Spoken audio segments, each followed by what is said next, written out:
നമ്മുടെ ഓരോരുത്തരുടെയും ജീവിതത്തിലെ കടമകളും കടപ്പാടുകളും സ്നേഹങ്ങളും നൽകേണ്ട ഒരു വിഭാഗമാണ് മാതാവും പിതാവും. ആ ഒരു സന്ദേശത്തെ സംബന്ധിച്ച് സംസാരിക്കലേറെ പ്രസക്തമാണ് എന്നതുകൊണ്ടാണ് ഞാൻ ഇന്ന് അതിനെക്കുറിച്ച് സംസാരിക്കുന്നത്. നമ്മുടെ സുഹൃത്ത് ചെയ്തതുപോലെ എല്ലാവർക്കും ലക്ഷങ്ങൾ മാതാവിനും പിതാവിനും വേണ്ടി നൽകാൻ കഴിഞ്ഞുകൊള്ളണമെന്നില്ല. പക്ഷേ അവർക്ക് സ്നേഹം നൽകാനും അവരുടെ മനസ്സ് നമുക്ക് വേണ്ടി എപ്പോഴും പ്രാർത്ഥന നിരതമാകുവാനുള്ള അവസരങ്ങൾ ഒരുക്കാനും കഴിയാത്ത മക്കളാരുമില്ല. ഞാൻ ഇങ്ങനെ സാധാരണ സംസാരിക്കുമ്പോൾ ആലോചിക്കുന്ന ഒരു കാര്യമുണ്ട്, അത് നിങ്ങളോട് ഞാൻ പങ്കുവെക്കുകയാണ്. പൊതുവെ ഇത്തരം വിഷയങ്ങൾ, അതായത് ഉമ്മയോടും ഉപ്പയോടൊക്കെയുള്ള കടപ്പാടുകളെ സംബന്ധിച്ചൊക്കെ സംസാരിക്കുമ്പോൾ മദ്രസ പാഠപുസ്തകത്തിൽ നമ്മളത് കാണുമ്പോൾ, അതല്ലെങ്കിൽ ഏതെങ്കിലും ഒരു ലേഖനത്തിൽ നമ്മളത് വായിക്കുമ്പോൾ, ഞാൻ ഉൾപ്പെടെയുള്ള ആളുകൾ ചിന്തിക്കുന്ന ഒരു കാര്യമാണ്, എന്റെ മക്കൾ ഇതറിയണം, എന്നിട്ട് എന്റെ മക്കൾ എന്നോട് ഈ സ്നേഹവും വാത്സല്യവും ഒക്കെ കാണിക്കണം, എന്റെ മക്കൾ എന്നോട് ഒരിക്കലും അപമര്യാദയായി പെരുമാറാൻ പാടില്ല. ഇത് ഞാനും നിങ്ങളൊക്കെ ചിന്തിക്കാറുണ്ട്. പൊതുവെ ചിന്തിക്കാത്തവർ വളരെ കുറവായിരിക്കും. എന്നാൽ അതിനോട് കൂടെ എന്നെ സംബന്ധിച്ച് അങ്ങനെ ചിന്തിക്കുന്ന മാതാവുണ്ട്, പിതാവുണ്ട് എന്ന് ചിന്തിക്കാൻ പല ആളുകളും തയ്യാറാവാറില്ല. ഒരുപക്ഷെ എന്റെയും നിങ്ങളുടെയും മക്കൾ മാതാവിനോടും പിതാവിനോടുമുള്ള കടപ്പാടുകളെ സംബന്ധിച്ചും സ്നേഹത്തെ സംബന്ധിച്ചും ഒക്കെ പഠിക്കുമ്പോൾ, ഇത് സ്വീകരിച്ചെന്റെ മാതാവിനോടും പിതാവിനോടും ഒക്കെ നന്നായിട്ട് പെരുമാറി സ്വർഗം നേടണമെന്ന് അവരൊക്കെ മനസ്സിൽ ഉറപ്പിച്ച് ജീവിക്കുമ്പോ അതിനവരെ പ്രേരിപ്പിക്കാതിരിക്കുന്നത് ഞാൻ എന്റെ മാതാപിതാക്കളോട് കാണിക്കുന്ന സമീപനമാണോ എന്നാണ് നമ്മൾ ഗൗരവത്തോടെ ചിന്തിക്കേണ്ടത്. കാരണം അത് കണ്ടിട്ടാണ് നമ്മളുടെ മക്കൾ വീടുകളിൽ വളരുന്നത്. എന്റെ ഉമ്മായോട് ഞാൻ എങ്ങനെ സംസാരിക്കുന്നു, എന്റെ ഉപ്പയോട് ഞാൻ എങ്ങനെ പെരുമാറുന്നു, എന്റെ പ്രിയപ്പെട്ട മാതാപിതാക്കൾക്ക് ഞാൻ എന്തെല്ലാം സ്നേഹം നൽകുന്നു, ഇതെന്റെ മക്കൾ എന്റെ ജീവിതത്തിൽ കണ്ടുകൊണ്ടേയിരിക്കല്ലേ. അപ്പോ അതിൽ നിന്ന് അവർ മദ്രസകളിൽ പഠിച്ച അല്ലെങ്കിൽ പ്രസംഗങ്ങളിലൂടെ കേട്ട ഉസ്താദുമാരുടെ ഉപദേശങ്ങളിലൂടെ മനസ്സിലാക്കിയ കാര്യങ്ങൾ എന്റെ നേർക്ക് പ്രാവർത്തികമാക്കാൻ താല്പര്യമുള്ളവരായിട്ട് അവർ മാറുന്നില്ല. കാരണം പലപ്പോഴും നമ്മൾ തന്നെയാണ്. ഒരു കാര്യം കൂടെ ഞാൻ നിങ്ങളോട് സൂചിപ്പിക്കാൻ ആഗ്രഹിക്കുകയാണ്. നമ്മളിങ്ങനെ മാതാപിതാക്കളോട് നന്മ ചെയ്യണം, അതെന്റെ മക്കൾ എന്നോട് കാണിക്കണം എന്ന് പറഞ്ഞതുകൊണ്ട് മാത്രമായില്ല. രണ്ട് രീതിയിൽ നമ്മൾ അതിന് അവസരം ഒരുക്കി കൊടുക്കണം. രണ്ട് രീതിയിൽ ഉമ്മമാരും ഉപ്പമാരൊക്കെ ശ്രദ്ധിക്കേണ്ടതാണ്. അത് ഒന്ന് ഞാൻ പറഞ്ഞു കഴിഞ്ഞതാണ്. മരണപ്പെട്ടവരാകട്ടെ ജീവിച്ചിരിക്കുന്നവരാകട്ടെ നമ്മുടെ മാതാപിതാക്കളോട് മാതൃകായോഗ്യമായ രീതിയിൽ കടപ്പാടുകൾ നിർവഹിച്ച് സ്നേഹം പ്രകടിപ്പിച്ച് അവരെ ശുശ്രൂഷിച്ച് നമ്മളുടെ മക്കൾക്ക് നമ്മോട് സ്നേഹം കാണിക്കാനുള്ള അവസരമൊരുക്കും. രണ്ടാമത്തെ കാര്യം എന്താണ്? ആ പ്രിയപ്പെട്ട മക്കൾക്ക് നമ്മോട് ഈ കടപ്പാടുകൾ നിർവഹിക്കുവാനുള്ള അവസരങ്ങൾ നമ്മൾ ഒരുക്കി കൊടുക്കണം. മക്കളെ വഴക്ക് പറയുന്ന ആളുകൾ, മക്കളോട് നീതി പുലർത്താത്ത ആളുകൾ, മക്കളോട് യാതൊരു താല്പര്യവും കാണിക്കാതെ ജീവിക്കുന്ന ആളുകൾ, അവര് മക്കളെ കാണാൻ പോവാറില്ല. അതല്ലെങ്കിൽ വീട്ടിൽ വന്നാൽ തന്റെ പ്രിയപ്പെട്ട മക്കളോട് സ്നേഹത്തോടെ പെരുമാറാറില്ല. മക്കൾ ആവശ്യപ്പെടുന്ന കാര്യങ്ങൾ ഒന്നും നിർവഹിക്കാറില്ല. അവരുടെ ഒരു പ്രായത്തിൽ മക്കളോട് വളരെ സൗഹാർദ്ദത്തോടെ പെരുമാറേണ്ടി വരും. ആ കുഞ്ഞുങ്ങളുടെ മാനസികാവസ്ഥകൾക്ക് അനുസൃതമായിട്ട് അവരോട് ഇടപഴകേണ്ടി വരും. അവര് പ്രായമായാൽ അതിനനുസൃതമായ രീതിയിലുള്ള ഇടപാടുകൾ ഈ പിതാവിന്റെയും മാതാവിന്റെയും ഭാഗത്ത് നിന്നുണ്ടാകേണ്ടി വരും. ഇതൊന്നും നിർവഹിക്കാതെ നമ്മളിങ്ങനെ ഒരു രാജാവിനെ പോലെ എന്റെ മക്കൾ എന്നോട് സ്നേഹം കാണിക്കണം, എന്റെ കാലിന്റെ അടിയിലാണ് സ്വർഗം എന്ന് കരുതിയാൽ അവർക്കൊരിക്കലും അതിന് കഴിയുമെന്ന് നമ്മൾ ആരും പ്രതീക്ഷിക്കേണ്ട. എത്രയോ രക്ഷിതാക്കളെ സംബന്ധിച്ച് മക്കൾ വന്ന് പറയുന്ന പരിഭവങ്ങളിൽപ്പെട്ട ഒന്ന് എന്താണെന്നറിയോ? എനിക്ക് എൻ്റെ ഉമ്മാനോടും വാപ്പാനോടും വലിയ സ്നേഹം പ്രകടിപ്പിക്കാൻ ആഗ്രഹമുണ്ട്, പക്ഷേ വാപ്പ എന്നോട് പടക്കത്തിലാണ്, അല്ലെങ്കിൽ ഉമ്മ എന്നെ പരിഗണിക്കാറേ ഇല്ല. നമ്മളിങ്ങനെ ഖിയാമത്ത് നാളിന്റെ അടയാളം പറയാറുണ്ടല്ലോ മാതാവിനെ, ഞാൻ പറയുന്നുണ്ട്. പക്ഷെ അതിൽപ്പെട്ട ഒരടയാളമാണ് മക്കളെ ബുദ്ധിമുട്ടിക്കുന്ന മാതാപിതാക്കൾ. ഹബീബായ സയ്യിദുനാ മുഹമ്മദ് മുസ്തഫ സല്ലല്ലാഹു അലൈഹി വസല്ലമ തങ്ങൾ പറയുന്നു, ഖിയാമത്ത് നാളിന്റെ അടയാളങ്ങളിൽപ്പെട്ട കാര്യമാണ് ചില ആളുകളെ കൊണ്ട് ഭാരമേറിയ കാര്യങ്ങൾ അവരുടെ മാതാപിതാക്കൾ നിർവഹിക്കുന്നത് എന്ന് ഹബീബായ സയ്യിദുനാ മുഹമ്മദ് മുസ്തഫ സല്ലല്ലാഹു അലൈഹി വസല്ലം. അവർക്ക് ചെയ്യാൻ കഴിയാത്ത കാര്യങ്ങൾ ചെയ്യാൻ മാതാപിതാക്കൾ അവരെ നിർബന്ധിക്കും, അങ്ങനെ അവർ നശിച്ചു പോകും. ഞാനതിന്റെ വിശദാംശങ്ങളിലേക്ക് സമയമുണ്ടെങ്കിൽ വരാം. അപ്പൊ ഈ രണ്ട് കാര്യങ്ങളും ഈ വിഷയത്തിന്റെ ആമുഖമായി നിങ്ങളുടെ മനസ്സിലുണ്ടാവും. ഒന്ന്, നിങ്ങളുടെ ഉമ്മയും ഉപ്പയും ജീവിച്ചിരിക്കുന്നവരാകട്ടെ മരണപ്പെട്ടു പോയവരാകട്ടെ അവരോടുള്ള സ്നേഹവും കടപ്പാടും നിങ്ങൾ നിർവഹിച്ച് നിങ്ങളുടെ മക്കൾക്ക് അത് വലിയ മാതൃകയായി കാണിച്ചു കൊടുക്കണം. രണ്ടാമത്തെ കാര്യം എന്താണ്? നിങ്ങളുടെ മക്കൾക്ക് നിങ്ങളോട് കടപ്പാടുകൾ നിർവഹിക്കാനും സ്നേഹം പ്രകടിപ്പിക്കുവാനുമുള്ള എല്ലാ സാഹചര്യങ്ങളും നിങ്ങൾ ഒരുക്കണം. അവരോട് പിണങ്ങരുത്, അവരോട് അനാവശ്യമായ രീതിയിൽ കോപിക്കരുത്, സതുദ്ദേശത്തോടെയല്ലാതെ അവരോടുള്ള സമീപനങ്ങൾ നിങ്ങൾ കാർക്കശ്യത്തിൽ ആക്കരുത്. ഇങ്ങനെയായാൽ ഇൻഷാ അല്ലാഹ് ഈ ദുനിയാവിലെ ജീവിതത്തിലെ സന്തോഷദായകമായ മുഹൂർത്തങ്ങൾ നമുക്ക് അനുഭവിക്കുവാൻ കഴിയും. ഇതൊരു നിസ്സാരമായ വിഷയമല്ല. സത്യത്തിൽ നമ്മൾ മാതാവിനെയും പിതാവിനെയും ബഹുമാനിക്കണം, സ്നേഹിക്കണം എന്നുള്ളത് ഇസ്ലാമിൽ മാത്രമുള്ള ഒരു കൽപ്പനയൊന്നുമല്ല. ഇസ്ലാമിൽ അതുണ്ട്, എല്ലാ മതത്തിലും അതുണ്ട്. നമ്മുടെ സഹോദരന്മാരായ ഹിന്ദുക്കൾ അവരുടെ വേദഗ്രന്ഥങ്ങളിൽ, അവരുടെ ഉപനിഷത്തുകളിൽ, അവർ ബഹുമാനിക്കുന്ന ആദരിക്കുന്ന മഹർഷിമാരുടെയും വലിയ വലിയ ആളുകളുടെയും വചനങ്ങളിൽ അമ്മയെ ബഹുമാനിക്കാൻ, മാതാവിനെ ബഹുമാനിക്കാൻ പഠിപ്പിക്കുന്നുണ്ട്. എല്ലാ മതങ്ങളിലുണ്ട്. മനുഷ്യരാണോ അതവർ നിർവഹിക്കണം എന്നുള്ളതാണ് താല്പര്യം. അതില്ലാത്ത ഒന്ന് എവിടെയാണെന്നറിയോ? മാതാവിനെയും പിതാവിനെയും ബഹുമാനിക്കേണ്ടതില്ല, സ്നേഹിക്കേണ്ടതില്ല എന്ന് പഠിപ്പിക്കുന്ന ആ ഒരു താല്പര്യം മുന്നിൽ വെക്കുന്നത് എവിടെയാണെന്നറിയോ?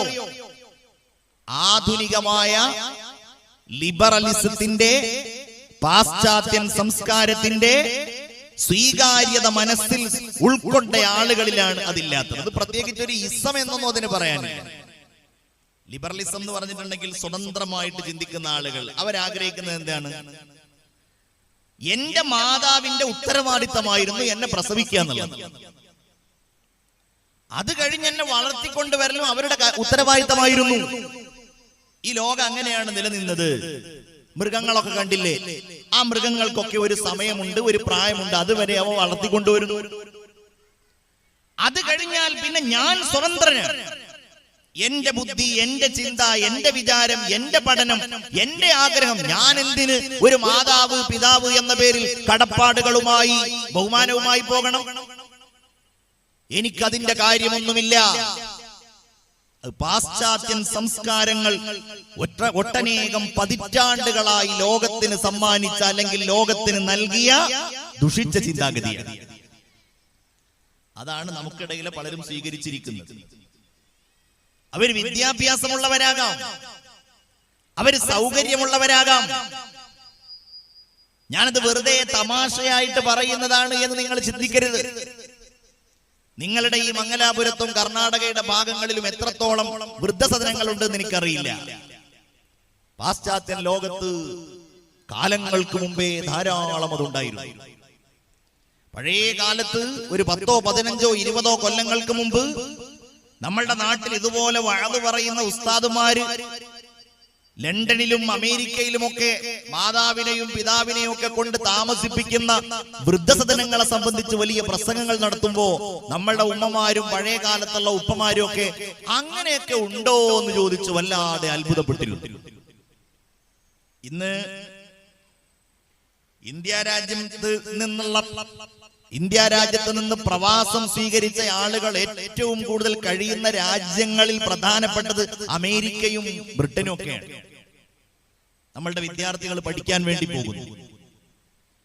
ഈ പഠിക്കാൻ വേണ്ടി പോകുന്നവരും അല്ലാത്തവരുമായ എത്രയോ ആളുകളുടെ പണി എന്ന് പറയുന്നത് വൃദ്ധസദനങ്ങളിൽ ശുശ്രൂഷിക്കുക എന്നുള്ളതാണ്. ശുശ്രൂഷിക്കാൻ അവസരം ഉണ്ടാകുന്ന ആളുകൾ, അങ്ങനെ മാതാപിതാക്കൾക്ക് അങ്ങനെ ശുശ്രൂഷ നൽകാൻ അവസരമുള്ള ആളുകൾ ഭാഗ്യവാന്മാരാണെന്നുള്ളതാണ് അവിടുത്തെ വിലയിരുത്തൽ. നമ്മളത് അങ്ങനെ ഇംഗ്ലണ്ടിലെയും ബ്രിട്ടനിലെയും അമേരിക്കയിലെയും ഒക്കെ അത്ഭുതങ്ങളായിട്ട് പറഞ്ഞിട്ട് ഇന്ന് ഞാൻ ഉള്ള കേരളത്തിന്റെ എത്രയോ ഭാഗങ്ങളിൽ വൃദ്ധസദനങ്ങളുണ്ട്. ആ വൃദ്ധസദനങ്ങളിൽ ഉമ്മമാരും ഉപ്പമാരുമുണ്ട്. അവരുടെ ഓരോരുത്തരുടെയും ജീവിത കഥകൾ ഞാൻ ഈ പറഞ്ഞതാണ്. എല്ലാവരും റോഡരികുകളിൽ കഴിഞ്ഞ് പ്രായമാകുമ്പോ അവശരാകുന്ന ആളുകളല്ല. ഈ അടുത്ത് എന്നോടൊരു സഹോദരൻ പറഞ്ഞു, അദ്ദേഹത്തിന്റെ ഒരു കൂട്ടുകാരൻ മലപ്പുറം ജില്ലയിലെ അവിടെയുള്ള ഒരു വൃദ്ധസദനത്തിൽ, തവനൂർ എന്ന് പറയുന്ന സ്ഥലത്തുള്ള ഒരു വൃദ്ധസദനത്തിൽ അദ്ദേഹത്തിന്റെ ഒരു കൂട്ടുകാരനുണ്ട് എന്ന് പറഞ്ഞിട്ട് അദ്ദേഹം അങ്ങോട്ട് പോവുകയാണ്. എത്രയോ പതിറ്റാണ്ടുകൾ ഗൾഫിൽ നിന്ന് വലിയ സൗകര്യങ്ങൾ ഉണ്ടായി, വലിയ വീടും വലിയ സൗകര്യവും സമ്പത്തും ഒക്കെ ഉണ്ടായി, മക്കളെയൊക്കെ പഠിപ്പിച്ച് വലുതാക്കിയ ഒരു ഉപ്പയാണത്രേ ആ വൃദ്ധസദനത്തിലുള്ളത്. അങ്ങനെ ആ വൃദ്ധസദനത്തിൽ പോയപ്പോ ഈ കൂട്ടുകാരനെ കാണാൻ വേണ്ടിയിട്ട് അദ്ദേഹം വന്നു. ആ മനുഷ്യൻ വന്നപ്പോ അദ്ദേഹത്തിന്റെ ഒരു കാല് മുറിക്കപ്പെട്ടിട്ടുണ്ട്. മുഖത്തൊക്കെ നല്ല ആരോഗ്യമുണ്ട്, പക്ഷെ അവശനാണ് ആള്. എഴുന്നേറ്റ് നടക്കാൻ കഴിയില്ല, കാല് മുറിക്കപ്പെട്ടത് കാരണത്താൽ. മണിക്കൂറുകളോളം ഈ സുഹൃത്തിനോടിരുന്ന് സംസാരിച്ചു. എങ്ങനെയാണ് നിങ്ങൾ ഈ വൃദ്ധസദനത്തിൽ എത്തിപ്പെട്ടത് എന്ന് ചോദിച്ചപ്പോ അദ്ദേഹം പറഞ്ഞത്, അദ്ദേഹത്തിന്റെ മൂത്ത മകൻ അധ്യാപകനാണ്, ഹയർ സെക്കൻഡറി സ്കൂളിലെ അധ്യാപകനാണ്, ഭാര്യ അധ്യാപികയാണ്, രണ്ടാമത്തെ ആൾ ഡോക്ടറാണ്, പിന്നെയുള്ള 2 പെൺകുട്ടികളും ഡോക്ടർമാരാണ്. ഇവരെല്ലാവരും കല്യാണം കഴിച്ച് അവരുടെ ജോലികളിൽ വ്യാപൃതരാണ്. 2 ആളുകൾ വിദേശത്താണ്, അധ്യാപകൻ നാട്ടിൽ ഹയർ സെക്കൻഡറി തലത്തിൽ ജോലി ചെയ്യുന്നയാളാണ്. ദൗർഭാഗ്യവശാൽ എന്റെ ഭാര്യ മരണപ്പെട്ടുപോയി. എന്നെ നോക്കാൻ ഒരാളുമില്ല. മക്കൾക്കൊക്കെ ഞാനൊരു വലിയ ശല്യമായതുപോലെ എനിക്ക് തോന്നി. ഞാൻ ഗൾഫിൽ പതിറ്റാണ്ടുകൾ ജോലി ചെയ്ത് കഷ്ടപ്പെട്ടിട്ടായിരുന്നു ഈ മക്കളെയൊക്കെ പഠിപ്പിച്ചതും അധ്യാപകരാക്കിയതും ഡോക്ടർമാരാക്കിയതും നല്ല നിലയിൽ അവരുടെ കല്യാണം കഴിച്ചവരെ അയച്ചതും. ഇന്നവർക്ക് ഞാൻ വേണ്ടാന്ന് തോന്നുന്നു. അവസാനം എന്നെ നോക്കാൻ വേണ്ടിയിട്ട് ഇങ്ങനെ വീട്ടിലാളെ വെച്ചു, അതും പല പ്രശ്നങ്ങളുമായി. ഒടുവിൽ ഞാൻ അവരുടെയൊക്കെ അനുവാദത്തോടെ ഇങ്ങനെ ഇങ്ങോട്ട് മാറുകയാണ്. ഇതിനാവശ്യമായ കാര്യങ്ങൾ ചെയ്തപ്പോഴും അവരെന്നെ ആ വിഷയത്തിൽ നിന്ന് തടഞ്ഞില്ല. എന്നോടത് പറഞ്ഞ ആളോട് അദ്ദേഹം പറയാണ്, ഞാൻ പിന്നെ എന്താണ് അതിൽ നിന്ന് മനസ്സിലാക്കേണ്ടത്? ഞാൻ ഇങ്ങനെ ഒരിടത്തേക്ക് വരുന്നതിൽ അവർക്ക് യാതൊരു കുഴപ്പവുമില്ല എന്നല്ലേ. വൃദ്ധസദനങ്ങളിൽ മരണപ്പെടുന്ന ആളുകളോട് അവരുടെ കൂട്ടുകുടുംബങ്ങളെ സംബന്ധിച്ച്, അവരുടെ മക്കളെ സംബന്ധിച്ച്, മരുമക്കളെ സംബന്ധിച്ച് ഉള്ള ആ ലിസ്റ്റുകൾ എടുത്ത് പരിശോധിച്ച് അത്ഭുതത്തോടെയാണ് അതിന്റെ നടത്തിപ്പുകാർ സംസാരിക്കാറുള്ളത്. മരിച്ചു കഴിഞ്ഞിട്ടുണ്ടെങ്കിൽ അവരുടെ മറുപടി എന്താണ്? ഏതായാലും ഇത്രയും കാലം നിങ്ങളല്ലേ പരിപാലിച്ചത്, ഇനി മരണത്തിന്റെ കാര്യം നോക്കാനായിട്ട് ഞാൻ കുവൈത്തിൽ നിന്ന് വരണോ? ഞാൻ എന്റെ ജോലി കളഞ്ഞിട്ട് വരണോ? ഞാൻ എന്റെ ഉദ്യോഗത്തിൽ നിന്ന് ലീവ് എടുത്ത് വരണോ? അതുകൊണ്ട് ആ കാര്യം കൂടെ നിങ്ങളങ്ങ് നിർവഹിക്കൊള്ളൂ. ഇതാണ് ഞാൻ പറഞ്ഞത്. അത് ഏതെങ്കിലും ഒരു മതത്തിന്റെയോ ഏതെങ്കിലും ഒരു പ്രത്യയശാസ്ത്രത്തിന്റെയോ രീതിയുടെ ഭാഗമായിട്ട് വരുന്നതല്ല. അതുകൊണ്ടാണ് നമ്മൾ ഈ കാര്യം പറയുമ്പോൾ ഏറ്റവും ശക്തമായിട്ടാണ് വിശുദ്ധമായ ദീന്. ഇത് നമ്മളിങ്ങനെ മാതാപിതാക്കളെ കുറിച്ച് എന്ന് പറയുമ്പോൾ ഞാനും നിങ്ങളൊക്കെ മനസ്സിലാക്കേണ്ട ഒരു കാര്യം എന്താണെന്നറിയോ? ഈ പള്ളിയുടെ മുറ്റത്തിരുന്നു കൊണ്ട് സന്തോഷിക്കേണ്ട കാര്യം എന്താണെന്നറിയോ? ഒരു ഉപ്പ എന്ന രീതിയിൽ എന്നെ ഇത്രമേൽ ചേർത്ത് പിടിച്ച മറ്റൊരു ദീനേതാണ്.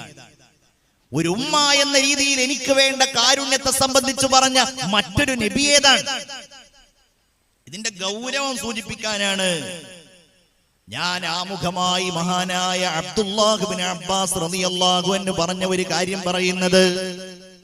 ലാ തുഖ്ബലു സലാസത്തുൻ ഇല്ലാ മഅ സലാസ.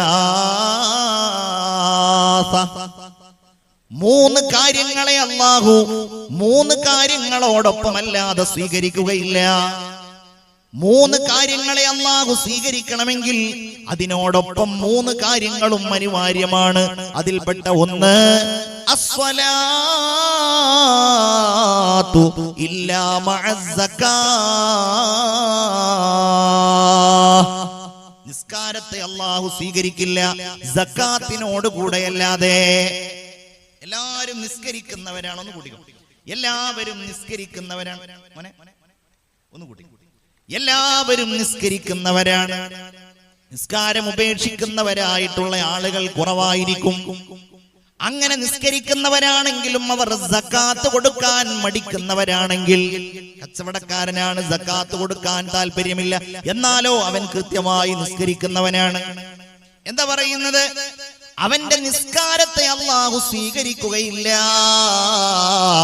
എന്തുകൊണ്ടെന്നാൽ അല്ലാഹു എവിടെയൊക്കെ നിസ്കാര സക്കാത്തിനെ സംബന്ധിച്ച് പറഞ്ഞിട്ടുണ്ടോ അവിടങ്ങളിലെല്ലാം അത് നിസ്കാരത്തോട് ചേർത്തിയിട്ടാണ് അല്ലാഹു പറഞ്ഞിട്ടുള്ളത്. അഖീമുസ് സ്വലാത്ത വആതുസ് സകാത്ത്. നിങ്ങൾ നിസ്കാരം നിലനിർത്തണേ, നിങ്ങൾ സക്കാത്തിനെ കൊടുത്തു വീട്ടുകയും ചെയ്യണമേ. നമ്മൾ പിന്നെ ഹജ്ജ് ചെയ്യാൻ വേണ്ടി തൗഫീഖ് ഉണ്ടാക്കാൻ ദുആ ചെയ്യും. പടച്ചോനെ ഹജ്ജിന് തൗഫീഖ് ചെയ്യണേ. ഇനിയിപ്പോഴിതാ ഈ മാസം കഴിഞ്ഞ് റജബ് മാസം വന്നാൽ, 1-2 മാസം കഴിഞ്ഞ് റജബ് മാസം വന്നാൽ, ശഅബാൻ മാസം വന്നാൽ, പിന്നെ നമ്മളുടെ ദുആ എന്തായിരിക്കും? ബല്ലിഗ്നാ റമളാൻ, റമളാൻ ഞങ്ങളിലേക്ക് എത്തിക്കണേ. നോമ്പിന് വേണ്ടി നമ്മൾ ദുആ ചെയ്യും. നിസ്കാരം നിലനിർത്താൻ നമ്മൾ ദുആ ചെയ്യും. സക്കാത്തിന് എന്താ നമ്മൾ ദുആർക്കാത്തത്? എന്താ സക്കാത്ത് കൊടുക്കാനുള്ള ആ വലിയ തൗഫീഖിന് നമുക്ക് ആഗ്രഹമില്ലാത്തത്? അത് പൈസ പോകുന്ന ഏർപ്പാടാണ്. നിസ്കരിക്കാൻ കാശ് കൊടുക്കണ്ടല്ലോ എന്നുള്ളതായി അത് വെറുതെ തോന്നുകയാണ്. സക്കാത്ത് കൊടുക്കുന്നതിന് വലിയ മാധുര്യമുണ്ട്. ഞാൻ വിഷയമല്ലാത്തത് കൊണ്ട് അതിനെ സംബന്ധിച്ച് കൂടുതൽ സംസാരിക്കുന്നില്ല. എനിക്ക് പരിചയമുള്ള ഒരു സഹോദരൻ, അദ്ദേഹം നന്നായിട്ട് സക്കാത്ത് കൊടുക്കുന്ന ആളാണ്. ഒരു ബിസിനസ്സുകാരനാണ്. വർഷത്തിൽ നന്നായിട്ട് സക്കാത്ത് കൊടുക്കും. ഒരിക്കൽ അദ്ദേഹത്തിന്റെ ഷോപ്പ് കത്തിപ്പോയി, ലക്ഷങ്ങളുടെ നഷ്ടമുണ്ടായി, വലിയ പ്രയാസത്തിലായി. സക്കാത്ത് കൊടുക്കേണ്ട സമയമായപ്പോ അദ്ദേഹത്തിന് സക്കാത്ത് കൊടുക്കാൻ വലിയ മടിയായി. ഇക്കൊല്ലം സക്കാത്ത് കൊടുക്കണ്ടെന്ന് അദ്ദേഹം തീരുമാനിച്ചു. അപ്പോഴാണ് ചില സക്കാത്ത് മുമ്പ് കിട്ടിയിരുന്ന ആളുകൾ അദ്ദേഹത്തിന്റെ അടുക്കൽ പല കാര്യങ്ങൾക്ക് വേണ്ടിയും വരുന്നത്.